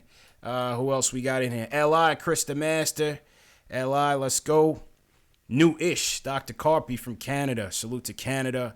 Brian Bazin watching from Newark. What's going on, Newark? Melbourne, Australia. Australia is another market that is heavy, man. We have Carlos Martinez, who checks in from Australia on a daily basis. Adrian Doria, welcome to the show from Melbourne, Australia. Tarun Carmore from Canada. We're global, man. Carlos Ortega checking in from Mexico. What's going on, Carlos? How's it going, man? Who else we got?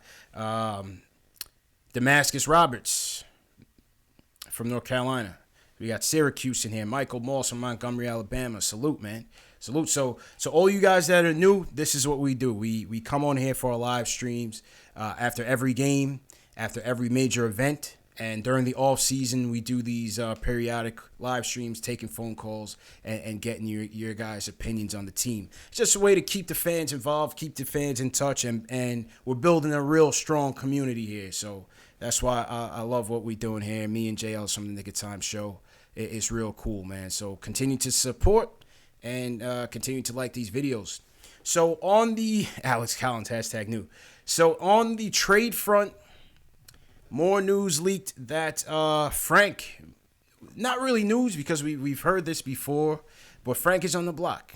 Frank is on the block. These are Denman. We're live. Frank Ntilikina is on the block from what we know. Knicks are going to try to get back into the first round, or maybe get a higher second round pick for Frank. From a salary standpoint, given the fact that we have a number 3 pick, whether we choose to keep that pick or trade it in an AD trade, we need to free up salary. And it's going to come down to Frank. It's going to come down to ISO. Could come down to Dotson on who we cast away. They're going to try to trade Frank. I think the writing's been on the wall, in my opinion, to me, since last year, that the Knicks are not high on Frank Ntilikina, have not been high on him. And I think the direction that they're going in now, I just don't see the stars aligning to bring Frank back into this mix. I just don't see it. I want to see the kid do well, but I just don't see it. But we've known this for a while. Not that new news, but it was released in the Post earlier this week that the Knicks will once again try to trade him. Mark Berman, who was at the draft combine earlier this week, had reported that the Knicks will try to trade Frank once again. Brian P. says you should make a poll who would or wouldn't involve Mitchell in an AD trade. I'm interested to see the results. You know what? That's what I'm going to do, Brian. That's what I'm going to do. I'm going to change this. The original poll I had was, should the Knicks trade for AD? I'm going to add Mitch to it. I'm going to delete this one and add Mitch to it. So the new fan poll is going to be, should the Knicks trade Mitchell Robinson for Anthony Davis? What do you guys think about that? Mitch is my guy, man. I don't want to see Mitch go, man. Mitch is my guy. I was happy to see his rise and success. I don't want to see Mitch go, man. I don't want to see him go. But let's go to the phones. Let's see what people think on the phones. Leo from Miami's on the line. He wants to talk about the offseason third pick. But, Leo, before you get to your comment, just turn down your volume. But would you put Mitch in a trade for Anthony Davis? What do you think about that, Leo? No way I would put Mitch in the trade. Okay. All right. I'm hesitant, man. I like you want CP? Mm-hmm. Listen, we have the biggest blue chip out of the entire draft. We have RJ Barrett. We have Zion's best friend. We can't bet against ourselves. Or, Mm-hmm. I hear you, man. I like what we're building with Mitch, man. I don't want to see him go, man. We're getting KD. We're getting Kyrie. We're going to put Dotson at the 2. We're going to have Trier coming off the bench. And we're going to the Eastern Conference Finals, and we're going to have to face Giannis. We're going to have to put a wall against Giannis. It's going to be Mitch, KD, and AD. And then we're just going to shoot the lights out with Kyrie and Damian Dotson. And we're going to the chip next year. Okay. All right. Appreciate the call, man. I'm calling it. Hey, Leon from Miami's calling it. He's putting it out there. Let's do it. Let's do it. What do you guys want to do, man? Are you going to put Mitch in the deal? If David Griffin tells you right now, he says you can have Anthony Davis, but I'm taking RJ, I'm taking those 2 Dallas picks, I'm taking Kevin Knox, and Mitchell Robinson is going to be, you're either going to make the deal with Mitch or you're not going to make the deal with Mitch. What are you going to do, man? gun to your head, what do you guys do? Vote in the fan poll. If you guys are looking for it, it's at your top right-hand side. Are you guys putting Mitch in the deal or not? Let's go to Pedro from Jersey. He's been waiting for a minute. Pedro from Jersey wants to talk about the trade. Pedro, what would you do? Would you put Mitchell Robinson in that deal for Anthony Davis? Actually, it's Cedro from Jersey. What's good, Cedro. DC? What's going on? So, Cedro, what up, bro? How you feeling? Yo, did you go to that overtime event last night? G? What happened? Did you go to the overtime event last night? I saw Serrato was there. Were you there? Yeah, bro. I was there. With Serrato. We was there front and center. We was with all the guys. We was with Mikey Williams, Zaire Wade. We was with everybody, bro. That's Them what's kids up, got talent, bro. Yeah, what was it, like some sort of like block party or something? What was it, like high school All-American? Honestly, it was. If you think of like the All-American game, it was like that, except it was a little bit different. They tweaked it a bit, so it was a giant, essentially 3v3 tournament, and then every foul that happened, it was just a one-on-one matchup between the defender and the person who got fouled. So it was dope. Like, it was really dope. Like, you really saw a lot of offensive firepower out there. That's interesting, man. Overtime is that's that young generation stuff, man. I can't keep up with them, but I follow Larry and Serrato, and they're doing great things, man. The way those guys was jumping, man, they have no mileage on their knees, bro. Yeah. They're jumping out the gym, all of them. Yeah, young boys. It's the young boys, man. That's cool, man. Yeah, man. What's your takes on the trade? Yo, I got you on the next one. I'm going to invite you to the next one, bro. Whenever overtime got something coming up, I got you in there, bro. Keep me in the loop, man. Keep me in the loop. I'd love to cover it. I would definitely love to cover it. I got you. Yeah, man. But real quick, I'll just make my points real quick. I don't want to hold up the lines, nothing. Yeah. I'm going to talk about RJ Barrett first. I had the pleasure of going down to Duke and spending time with Zion and RJ we was probably chilling for about 5 or 6 hours. I will say this. The Knicks will absolutely get it spot on drafting RJ Barrett. Absolutely spot on. He literally fits into exactly what we're trying to do going forward right now. He can come in, his game will translate to the NBA right now. And then on top of that, he's going to grow, bro. His ceiling is, if I had to say his ceiling, he's like a Scottie Pippen type player. Like max potential. And this kid, he doesn't go out. So New York is not going to be an issue for him. He doesn't go out. He doesn't like to go out. He doesn't like being around a bunch of people. What he does is he works. Yeah. He's a work. You can see the maturity in him. You could definitely see the maturity maturity on him. Definitely. I can see that. Bro, he's mature. Like, his head is completely on straight. Like, he's a good – I say he's the perfect pickup for what we're trying to do. And the thing is, he could play multiple positions. He could have that positionless basketball like Fizdale wants. Fizdale's gonna have a field day coaching him. I could tell, like, just watching Fizz coach and seeing what kind of guys he likes to coach. If he likes coaching Moutier, RJ Barrett's about to shit on him in a couple of years, bro. Like, even coming in right now, he's probably gonna be better than Moutier. Like, with Fizdale's coaching. I hope so. I guarantee that's just how strongly I feel about RJ Barrett. Yeah. Okay. That's what's up, my dude. Appreciate the call, man. And then I was just saying for the AD trade. Yeah, go ahead, real quick on the AD trade. I was saying about the AD trade.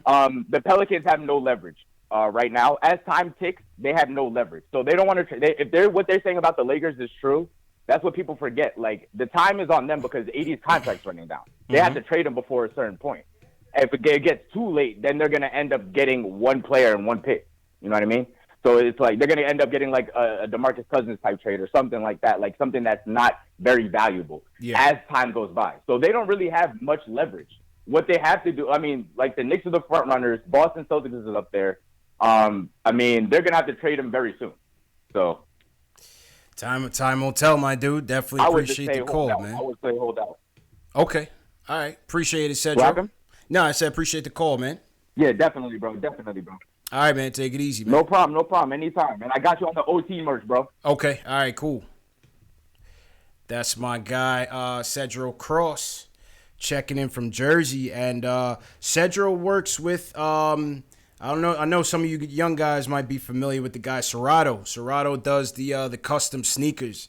He did Zion's custom. He does everybody's, but in particular, he did Zion's custom joints that he rocked in the tournament, and he rocked on that Slam cover. So Cedro manages Serrato, and so he's with Serrato and that overtime team, and he was at that overtime event, last night. So Shout out my guy Cedro, man. We've been vibing for quite some time, and he's a good dude. All right, next caller up. Let's go to Zoe from Baltimore. He wants to talk about potentially trading Frank. Oh, Zoe, you all right, man? Hello? Nah, yo, line is choppy, man. I don't know if you in a twister or a tornado or what. 90 seconds. Definitely call back. Let's go to Val from Jersey. Val, how you feeling, bro? Yeah, hello? Yeah, how you feeling, man? Hello? What yeah, Val, what's your takes on good, the man. Mitch deal? Would you put Mitch in the deal or no? I would never put Mitchell Robinson in the deal because Mitchell Robinson right now is approaching AB status in another year or two, and we only got to pay him $1 million. So, no, he's not getting traded.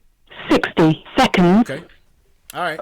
Go ahead with your point, man. Disregard that countdown, too. That's just my switchboard. Oh, no, you're good. You're good. Yeah, my point is that I think everybody's forgetting that the Knicks often use Frank Ntilikina as a smokescreen to trade someone else.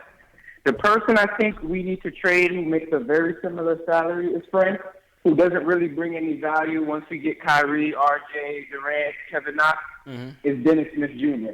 That's who I feel like is going to get traded because A, he has more value than Frank. B, he's 22 and he gets injured like he's 37. And C, he's just an athletic Moutier. Like, I don't see anything with his game. He's not going to help us do anything. He's probably going to be upset that he has to come off the bench behind Kyrie.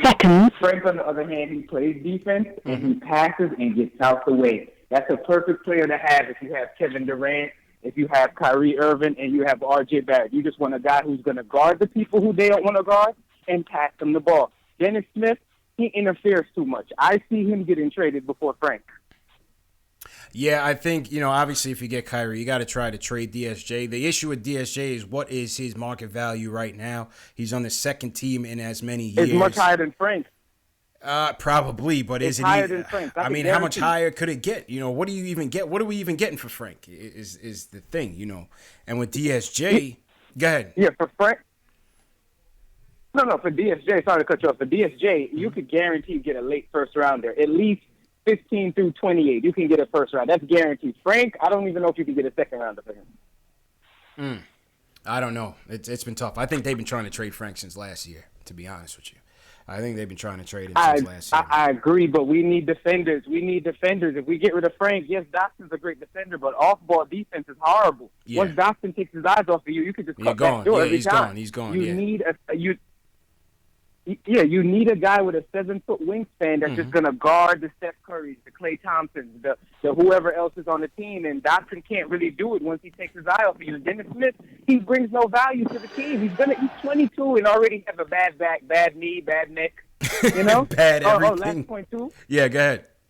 Yeah, bad everything. And last point, too, we should not trade for Anthony Davis, and the reason why we should not trade for Anthony Davis, the last 15 years, the Knicks have been trading for superstars, and it has backfired every time. We've gutted our team, and then these guys come to the team. I don't have any help. You think, because we traded everybody for you. If Anthony Davis wants to be a Knick, guess what? When he's a free agent in 2 years, he can sign with us. The days of trading for superstars are over. You either sign with us or we draft you. We're not gutting our team for an injury-prone superstar that can't even lead his team past the second round. If Giannis can do it, Dame Dollars can do it, and all these other big names can get their teams out the second round, why can't Anthony Davis do it with Drew Holiday? That was my point. I appreciate you guys. Appreciate it, Val. Appreciate the call, bro. The thing is on the AD stuff, in terms of what he was saying, when you can get him as a free agent, that's likely not going to happen because in order to do that, you're going to be banking on New Orleans trading him to a team that's willing to take a gamble on him. I don't think that's happening. I don't think New Orleans I don't think there's going to be a team out there that's going to take that gamble on him because remember, the salaries have to work. So for you to gut half your team to trade for Anthony Davis, you want some sort of long-term commitment. You know what I'm saying? You want some sort of long-term commitment. So with that being said, I think it realistically comes down to the Knicks, the Lakers, and the Celtics. Who's going to balk first? And whichever team he goes to, that will likely be the team of his future. That's just me speculating. I don't know that to be fact. That's just me speculating. So, you know. And then, you know, you were saying he didn't get out the first round by himself. I mean, he's in the West. You know, in fairness to him, he's in the West. You know, Dame Dallas has CJ. If you see what CJ been doing, CJ been smoking this playoffs. CJ's been smoking this playoffs. So, and Giannis is in the East with a very deep team. Very deep team. You know, you may not count on another superstar next to him. Maybe Middleton is a all-star. He's below that. Not a superstar. He's an all-star. But, you know, that's a deeper team. But I get your points, man. I get your points. Once again, shout out everybody for watching. We're still going. The show's not over. Somebody has to go away with a $50 NBA store gift card as appreciation from KnicksFanTV. Reaching 10,000 subscribers. Somebody's gonna walk away with a 50,000. No way. I don't got that type of money. $50 NBA store gift card. All you guys got to do is subscribe to the channel and click on the link in the chat that KnicksFanTV Dave and Alex are posting in the chat. Fill in your information, and then we're going to do the random drawing in just a few. So just bear with us. Once again, hit that thumbs up button for your boy if you're enjoying the show. Share these videos on your social media channels, on your text, on your Snapchats, whatever you young guys do, on your Instagram, your Twitters.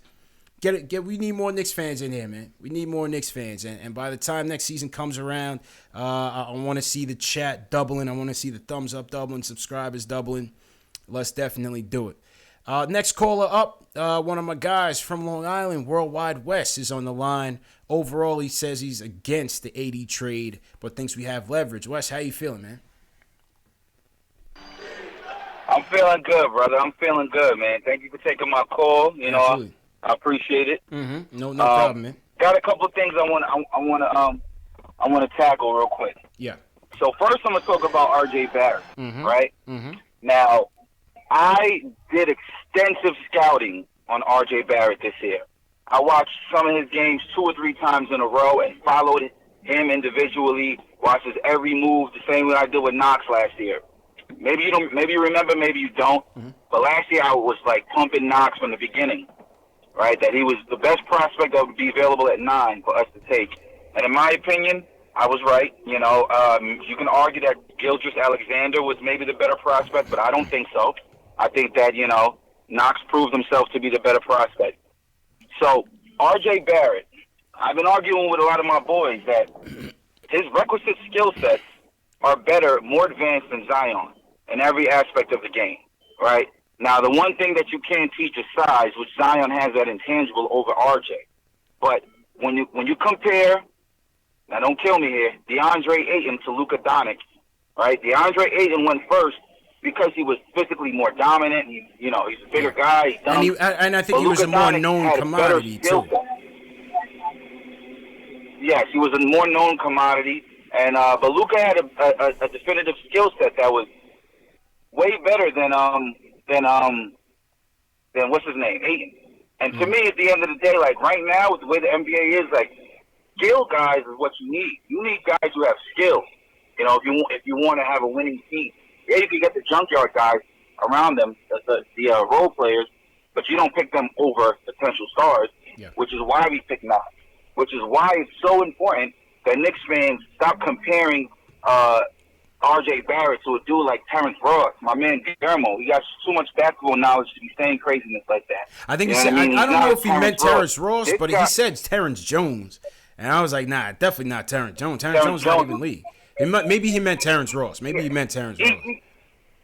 Maybe he meant that. But even so, neither one is what RJ is going to be. Yeah. RJ is going to be an all-star in this league.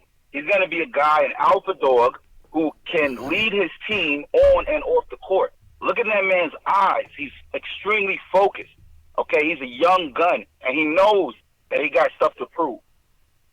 So we're going to see what he's made of, and we're going to see very shortly. And a lot of NBA experts, I put that in quotation marks, they say that Knox had a bad season. You look at all the advanced, stupid statistics, and that these nerds invented that, that can make somebody look worse than what they are if you want to, skew it like that. I don't look at all of that. The eye test, Knox passed the eye test. He averaged enough points.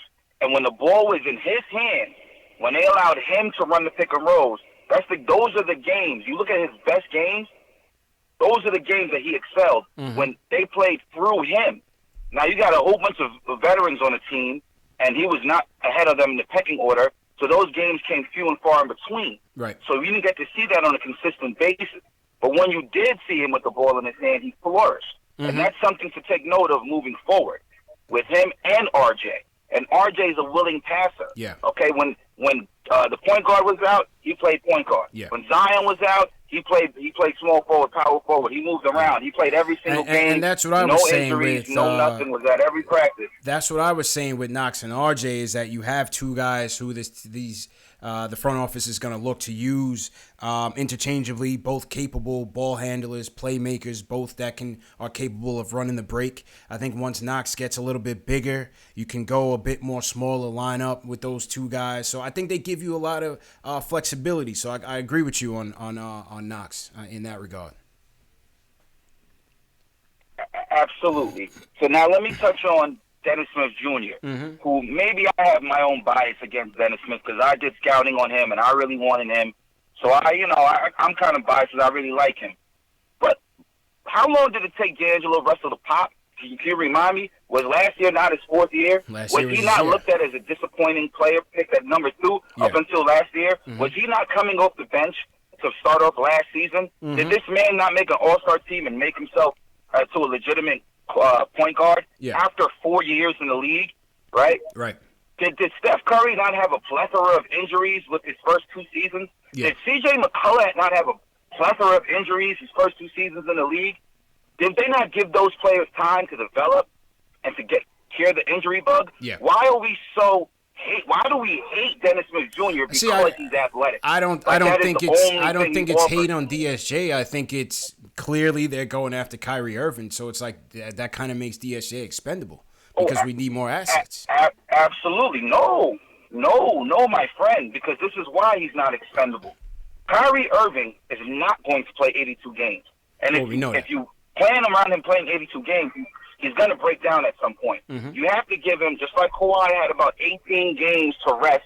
Throughout the course of the season, you got to find 15 to 20 games where you're going to rest him. He's also going to catch 1 or 2 injuries, right? So you need a backup point guard who's capable of being. Now let me ask you: Do you see DSJ? Do you see DSJ being comfortable in that role? Because it seemed like that was an issue with him in Dallas. Will DSJ relinquish the starting point guard role to a Kyrie Irving? Is his ego capable? Okay, so let me answer that question. Yeah. The short answer is absolutely. First of all, they never wanted him to relinquish his starting position in Dallas. I don't know where that narrative came from. They wanted him to relinquish him predominantly controlling the ball and let Luka control the ball. He was never going to come off the bench, right? Now, he felt that the same freedom that Luka got, he didn't get. Yeah. And he's a very competitive guy. He's young. Luka's young. So it's a whole different story, you having to take a back seat to a white dude from Europe coming in. I'm sorry, I'm just keeping it real, right? Like, this is how his perspective was. And so as compared to a perennial all-star like Kyrie, who been there, done that, has a championship, who I'm sure Dennis Smith Jr. Looks up to, dude, you have no choice but to sit behind him, right? And in sitting behind him, you're still going to start 20 games a year. You're still going to get significant playing time. So, and you're still going to boost your status. And then if you boost your situation so much, then you're a valuable trade chip, and now we can trade you for somebody if you want to be starting point guard. But we shouldn't be in a rush to trade him simply because he's too good to be a backup. And that's not a good reason. And then we shouldn't criticize him overly, you know what I mean? Yeah. When he's showing signs like, dude came in, he'd have 7 assists in 1 quarter. Then he wouldn't have another assist for 3 because guys are missing layups and wide open jump shots. Right. The way he was facilitating the offense was 20 times better than what Moutier was doing. And guys still were harping on the fact that he can't shoot free throws. All right, he has aspects of his game he needs to work on, obviously, but you're acting like he has no point guard skills whatsoever. Like the dude is lost. He's still finding himself. It takes years for a point guard to come into the league and to find himself. You figure it out. It takes years. Look at the examples I've given you. You know what I mean? So that people need to get off of that. And the last thing I'm going to say is with this whole trade for Anthony Davis. First of all, I'm not with it. I am not with it because we've been there, we've done that, right? Now, 9 times out of 10, right, when you get a guy like Kyrie and you get a guy like KD, assuming best case scenario we get those two, let's see where our team is at. You put them in, you have 2 major scorers, and you have a bunch of role players and up and coming stars around. So you rather them. wait till the Let's deadline. Gauge where we're at. I'd rather wait till the end of the season. Right? Well, you're not going to get that opportunity. Worst case He's gonna be scenario gone by then. No, well, listen, we're operating from a position of power. We're the only viable team that can offer the best package. The Lakers, they have damaged goods. Lonzo Ball, because of his pops, he's damaged goods. Yeah. My dude Ingram, because of the blood clot, he's damaged goods. So that leaves you the 4th pick, Josh Hart, and Kuzma.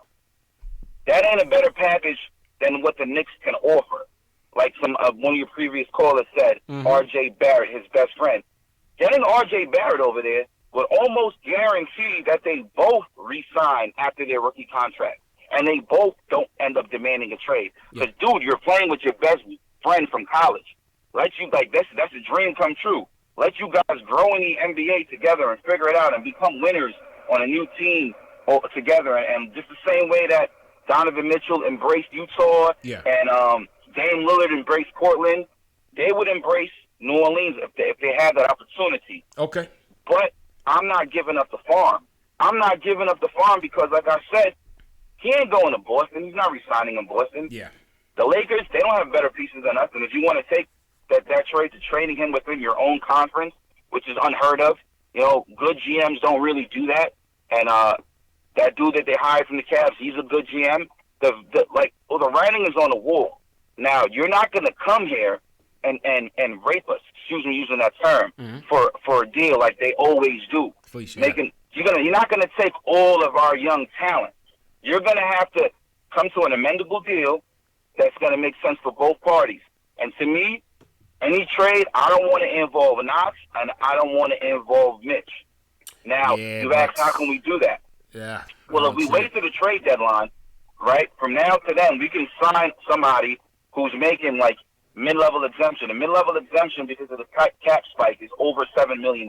Right. Right? And then the mini exemption. You can get 2 players who's making around $5 to $7 to $10 million, along with KD and Kyrie. And you involve one of those 2 players, R.J. Barrett, and some prospects, and, maybe you throw in Dotson or Traer, but you retain our 2 players, because it's the same thing with the Jimmy Butler trade.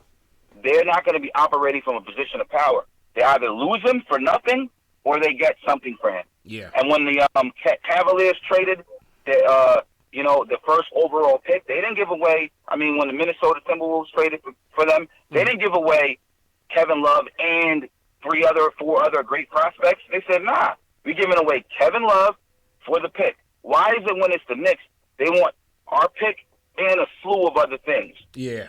I understand the salary cap reason, but that's why I said if we wait till the midseason, then we can throw in one of these players that get like an $8 to $9 million contract to make the numbers work, but we don't have to trade all of our prospects. Right. Okay. All right. I appreciate the call, Wes.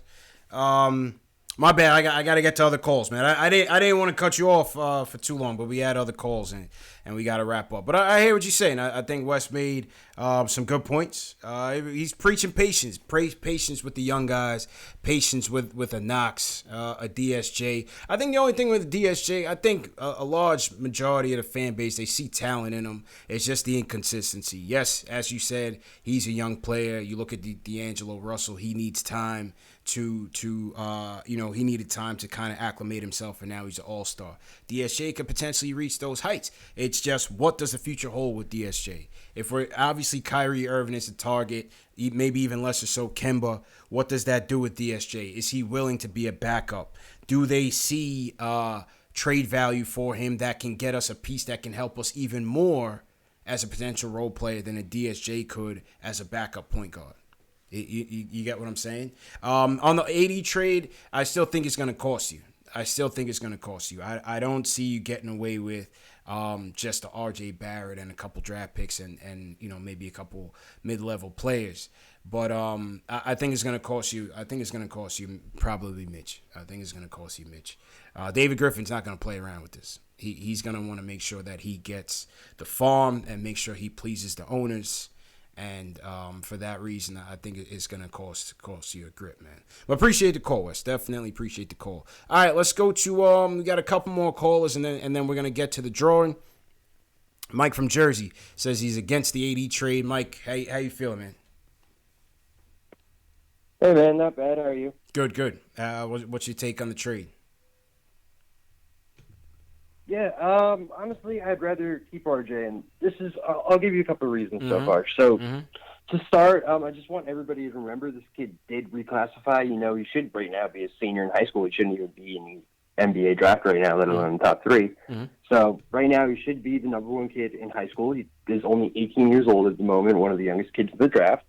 He put up better stats than Kyrie Irving, Marvin Bagley, Jason Tatum, etc. at Duke. And I mean, outside of like DSJ, who is a high usage player that can't shoot threes on our team, especially if we get, Kyrie and KD.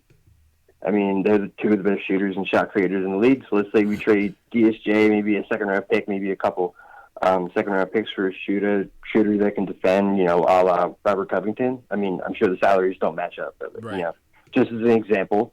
So let's use that as an example, and then that leaves us with, Covington, Kyrie, KD, Knox, Trier, and Dot. I mean, outside maybe Mitch, who's a defensive big man who doesn't demand the ball at all, we really don't have any truly bad three-point shooters outside of RJ. And if he can develop that shot, I can see him being, just as good as any of those names that I mentioned before that went to Duke. Okay. So that's just personally my thoughts on that. So I don't know. What's your take on that? Would you agree on that, or would you say that it's a little much to expect them to put up, even with those, past players and Kyrie, Bagley, and Tatum, whatever did? I think. Listen, I view him highly. I view R.J. Barrett in high regard. I've said it even before the lottery that if we get him, I would be happy getting him because I think he could be an all-star for sure. Shooting is something that you can improve upon. Outside of that, he's a scorer, man. He can still put the ball in the hole. Yes, he is lefty dominant, and as they say, he needs to work on his right hand and switching from left to right. But all those things he can work on and improve. I like what he has up here. I feel like he's a leader. I feel like he's a dog, as Wes said on the previous call. He's got that alpha dog in him. He's got that basketball pedigree. He's played at the professional level. He's played at the best school in the country for the best coach in the country. R.J. Barrett, he's well seasoned, man, and I think he's going to be a great pro. Whether it's here or somewhere else, I think he's going to be a great pro, man. Yeah, same here. I mean, he's got great people behind him with, Steve Nash, for example. He's an underrated passer, I think. If you look, he was actually in the 95 percentile, I believe, when it comes to pass-to-assist ratio, which is, great, especially for us. We need some great passers if we're going to have, KD and Kyrie. And I think that's something that could actually, if he became a third option, come out for us. Like, he could be a great passer for us who can move the ball. If we have KD and Kyrie, he doesn't have to be as much of a shooter. He can go more so into his passing instincts, which I'm sure having a godfather, Steve Nash, can hurt. Yeah, exactly, man. And Mike, appreciate the call, man. Appreciate that. Be sure to call in. All right, next up, Zay from LI. He says he's against the trade. Zay, how you feeling, bro? Hey, how you been? How y'all doing? Good, man. How you feeling, man? Just we got to get to the drawing, so if you could just keep it quick, that'd be cool, man.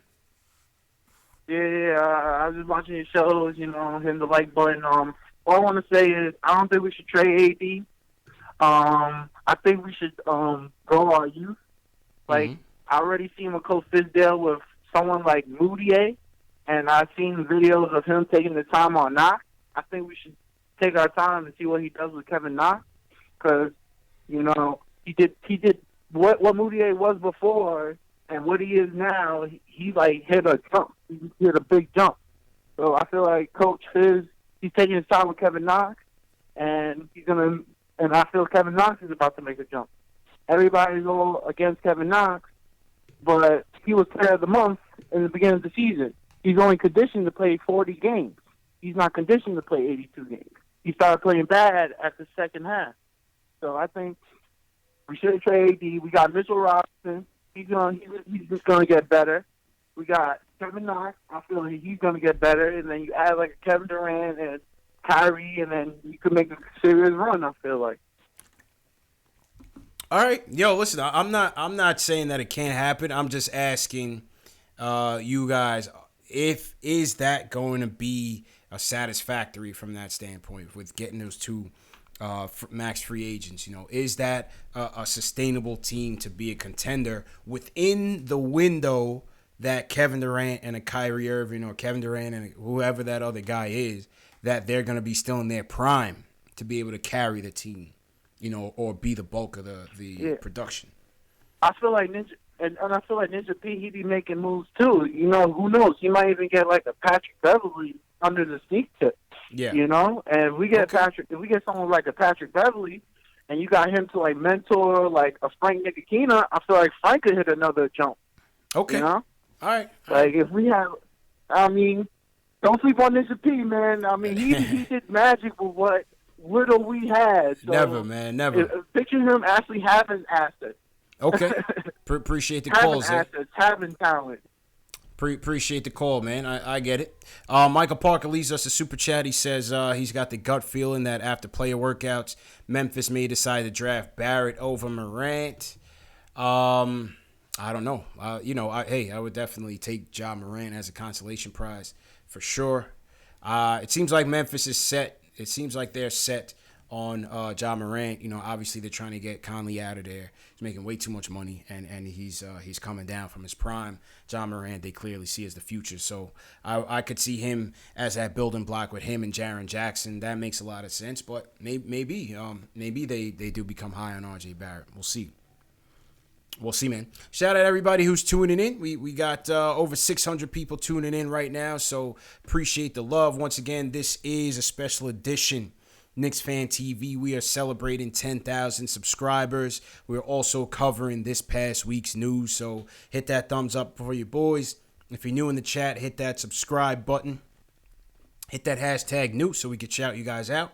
And also make sure you subscribe, because in a few minutes, one lucky fan is going to walk away with a $50 NBA Store gift card, and I'm going to give that away after this phone call, after we hear from Brandon from Miami, who wants to talk about the AD trade. Brandon, how you feeling, bro? Hi, it's me, Brandon. Yeah, how you doing, man? Hi. A little background. I'm from New York. I live in Miami. Okay. So the plan. All right, sorry, man. You got to get to the point. Zoe from Baltimore, what's going on? He wants to talk about Frank from. Zoe, go ahead, finish this off, man. Yeah, man. Just first of all, thanks for having me on the show. Yeah, no problem. I was just gonna say, man, looking at the playoffs right now, with the teams that are remaining, you know, there seems to be a recipe for success, and that's really putting the required expectation on your star players. You know, you got Steph and Clay. They're expected to do what they're doing every night, so forth and so forth. And when you get in someone like Kyrie and KD, I think you got to give them that added responsibility. You know, especially if they're coming on max contracts. Yeah. And you know, each of the dynasties that you look at in the past, they've always had two top dogs. Then they got a unicorn. And just looking at Frank, you know, from a distance, he seems to be that unicorn fit. You know, he can guard 1 to 4. I've seen him guard Kevin Durant. I've seen him guard point guards. And he just seems like a perfect player to put with those two guys. James Harden, you know, and you looking at Boston, I think their biggest mistake was trying to have two different timelines. They were trying to have a win-now team with Kyrie, but they were also trying to develop the young guys. And you got to choose one, you know. And so if you're bringing those two guys in, you know, keep in mind, KD is acknowledged as the best in the NBA. So you could put a lot on his shoulders. Kyrie led his team of young guns to first seed last year. You know, nobody expected that. It threw everybody off in the league. You know what I mean? So both of them guys are in their prime. And a cat like Frank, I just feel he fits great with them. He'll be able to go off every night. You got Mitch Robinson, who's trying to develop his game. I heard him talking about he wants to start learning how to shoot threes and stuff like that. I'm not against the trade, but I just think, you want to have a team filled with role players because you don't want to have egos. Anybody who's going to come in and think they're going to take away shots from KD and Kyrie, it just messes up the team chemistry. And you got the media who's going to blow it up. They're going to try to, create internal beef between teammates. So looking at the teams in the playoffs, that's one thing that seems to be clear with all of them. They all got really defined roles, And so I think if New York is building with that, if they fortunate enough to get those two guys, don't even second guess it. Just go with them. Put the weight on their shoulders. Let them be the ones to carry the team and just build around them. Okay. And I think New York is great because they got the pieces already who can do that, and they could just add a couple of more. All right. That's all I wanted to say. Appreciate it, Zoe. Appreciate it, man. I mean, listen, it's not a bad point.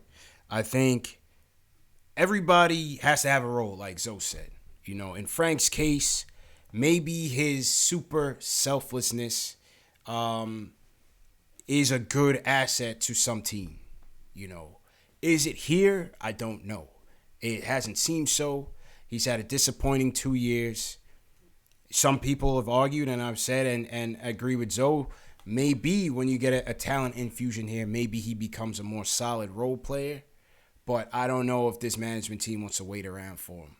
I just don't see it. I think they're gonna bail on him if they get a chance to, because like I said, from a salary standpoint, you still have to part with either him or ISO if you're gonna bring in RJ Barrett with the number 3 pick, or even if you're gonna try to trade for AD. He's gonna be going either way. So it's gonna come down to Frank Atria, as my man Alex Collins said in the chat, and I think it's gonna come down to Frank, unfortunately. So. But good points, Zay. Good points. Brandon, my fault, man. We got to keep the calls moving, and sometimes if not feeling the vibe of the call, we got to switch off, man. So I didn't mean to be rude and cut you off, but just letting you know, man. Next time you got to be a bit more intentional with your point, and then we can get you through. You know what I mean? All right. For those of you that are trying to win the gift card, we're about to wrap up the show in a second. Make sure you subscribe. And then fill out your information in the form, because I'm about to gather up all of the contestants right now, and somebody's going to walk away with that gift card, man. So, Dave, just put the link in the chat, and let's see who is going to win. But before we get to that, one more item on the news front, free agency-wise. Scary Terry was on the Jalen and Jacoby show. And, obviously free agency's coming up for Scary Terry on the Boston front. And here's what he had to say in regards to his own restricted free agency status. Could you see yourself living here in New York City and playing for the New York Knicks? Yeah, I definitely can. This is a great organization. Everybody know about the New York Knicks. Their sports market and everything about everybody know about the city of New York. It would be great. It would be great. So, there's a lot of teams that are going to be looking to add you to the roster, and including the Celtics looking to keep you. What do you look for when evaluating these potential opportunities? Like I mentioned, just looking for a team that's going to let me be myself, team that treats me like family, and we just go from there. I'm not a hard person to work with. I'm a team guy, team first type of guy. So whoever I decide to make that decision with, I'm pretty sure it's gonna be great. Well, as a fan, I look forward to you getting more opportunity to spend more time on the floor and show what you can do to the rest of the world. Could you see yourself? All right, that was Scary Terry, man. And here's a funny meme too, right? Fantasy and reality of what the offseason could really look like. The fantasy of Kyrie Irving and Kevin Durant. The reality is overpaying Terry Rozier and bringing Marcus Morris, or whichever Morris brother that is. Who cares? Into the fold. I've said it from the beginning. You guys know that Terry's not. He's not my guy. You're gonna have to overpay for him, and I don't see. He's not the type of guy you want to build a team with. Maybe he's a guy that could be a good role player on a contending team, but I'm not that big of a fan of him like some of you guys are. But I felt like a lot of you guys were high on Terry Rozier earlier this season. I know he kind of fell off in the end.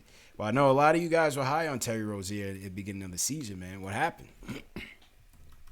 What happened to the Terry Rozier fans? Okay, let's. I'm gonna pull up the winner now, and then we're gonna get out of here. Appreciate everybody for joining, man. Wherever you guys are watching from, Facebook, YouTube, Periscope, Twitter, Twitch.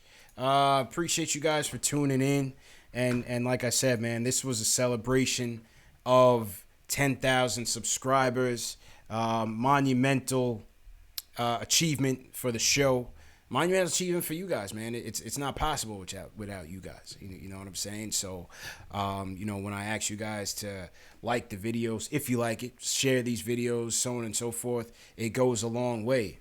It goes a long way, and that's how we've been able to grow so fast, man. So once again, much appreciated on that. All right, so here we go. We got 144 contestants. 144 contestants trying to go home with the gift card. So here we go. I'm gonna pull these names into the Name Picker Ninja, my contest app. Let me copy that. Shout out to everybody watching. Alex Collins, what's going on, man? All the way from Ireland. Appreciate it, bro. KnicksFanTV, Dave, appreciate it. You guys are very much a part of the success of the show. You guys are very much a part of the growth in this show. And I very much appreciate it. Very much appreciate it. So continue volunteering. Appreciate it. All right, here we go.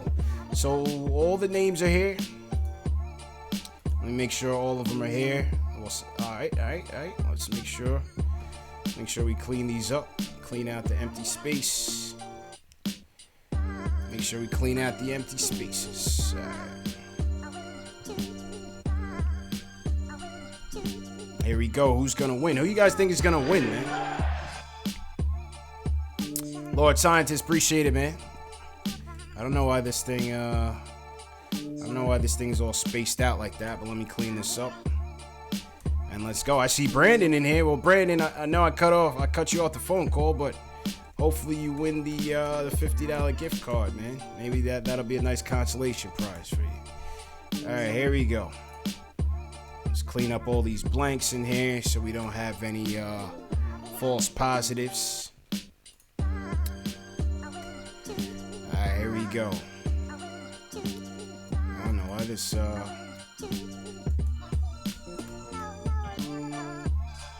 I don't know why all these spaces happened here, but I'm gonna clean it up. Let's go. I see 147 entries. Alright, here we go. Alright, so here we go. Who's gonna go home with the grand prize? This is you guys were here for the tank.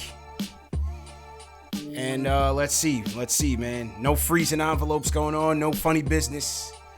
This is all a go. Let's go. The winner is Falcindor. I don't know how to pronounce that name, but you will be going home with $50 gift card from the NBA store.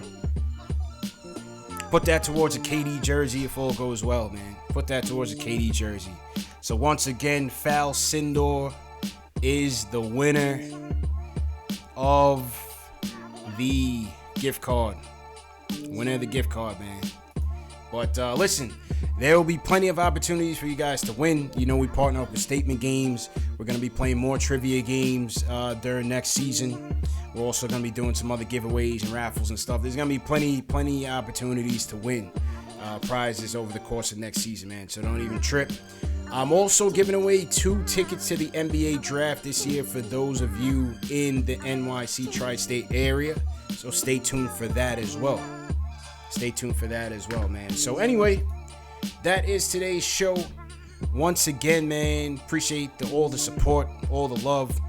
Share these videos on your social media. Let's bring some more Knicks fans to the fold. Hit that thumbs up button. Subscribe to the channels. The show is also available in audio format on Spotify, iTunes, Google Play, and Stitcher as well. So subscribe in the podcast form. If you guys are going to work tomorrow, you want to listen to it, you can do that. The store is also open. Check out the KnicksFanTV merch. The Mitch Please t-shirts and hoodies have been flying off the shelf. Alex Collins bought one all the way in Ireland. We do ship to the European Union, so for those of you in London and Ireland and the UK, you guys can order that as well. Canada, you guys can order that as well. So get your Mitch Please t-shirts.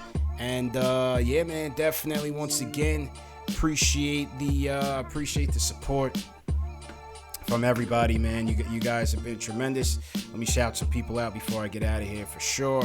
Shout out to Sammy Soso, Brian P, Game and Grind, appreciate it. Quiet Money, thanks again. Frank Matos, always in here. Lord Scientist, you my guy. Angel A1's Roman, thank you, man. DJ Sin 6, Chris Mineo, appreciate it, man. John Talento, you're day one, appreciate it. TM, my new moderator. TM, thanks for holding it down.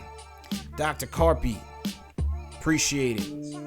Famous, thanks again. Steve Stark, the realtor, appreciate it, man. The King, State of Mind, appreciate it. Rome Data Takeover, thanks again. Frank White, Carlos Ortega, thank you again. Listen, man, there's going to be more content coming up on the channel. Just stay tuned. Hit that notification button so you don't miss any uploads. We got Moke Hamilton will be the next guest on the summer series. He'll be here Sunday, June 9th. So that'll be about 3 weeks from today. So stay tuned for more. And yeah, man, thanks for everybody for tuning in. Peace.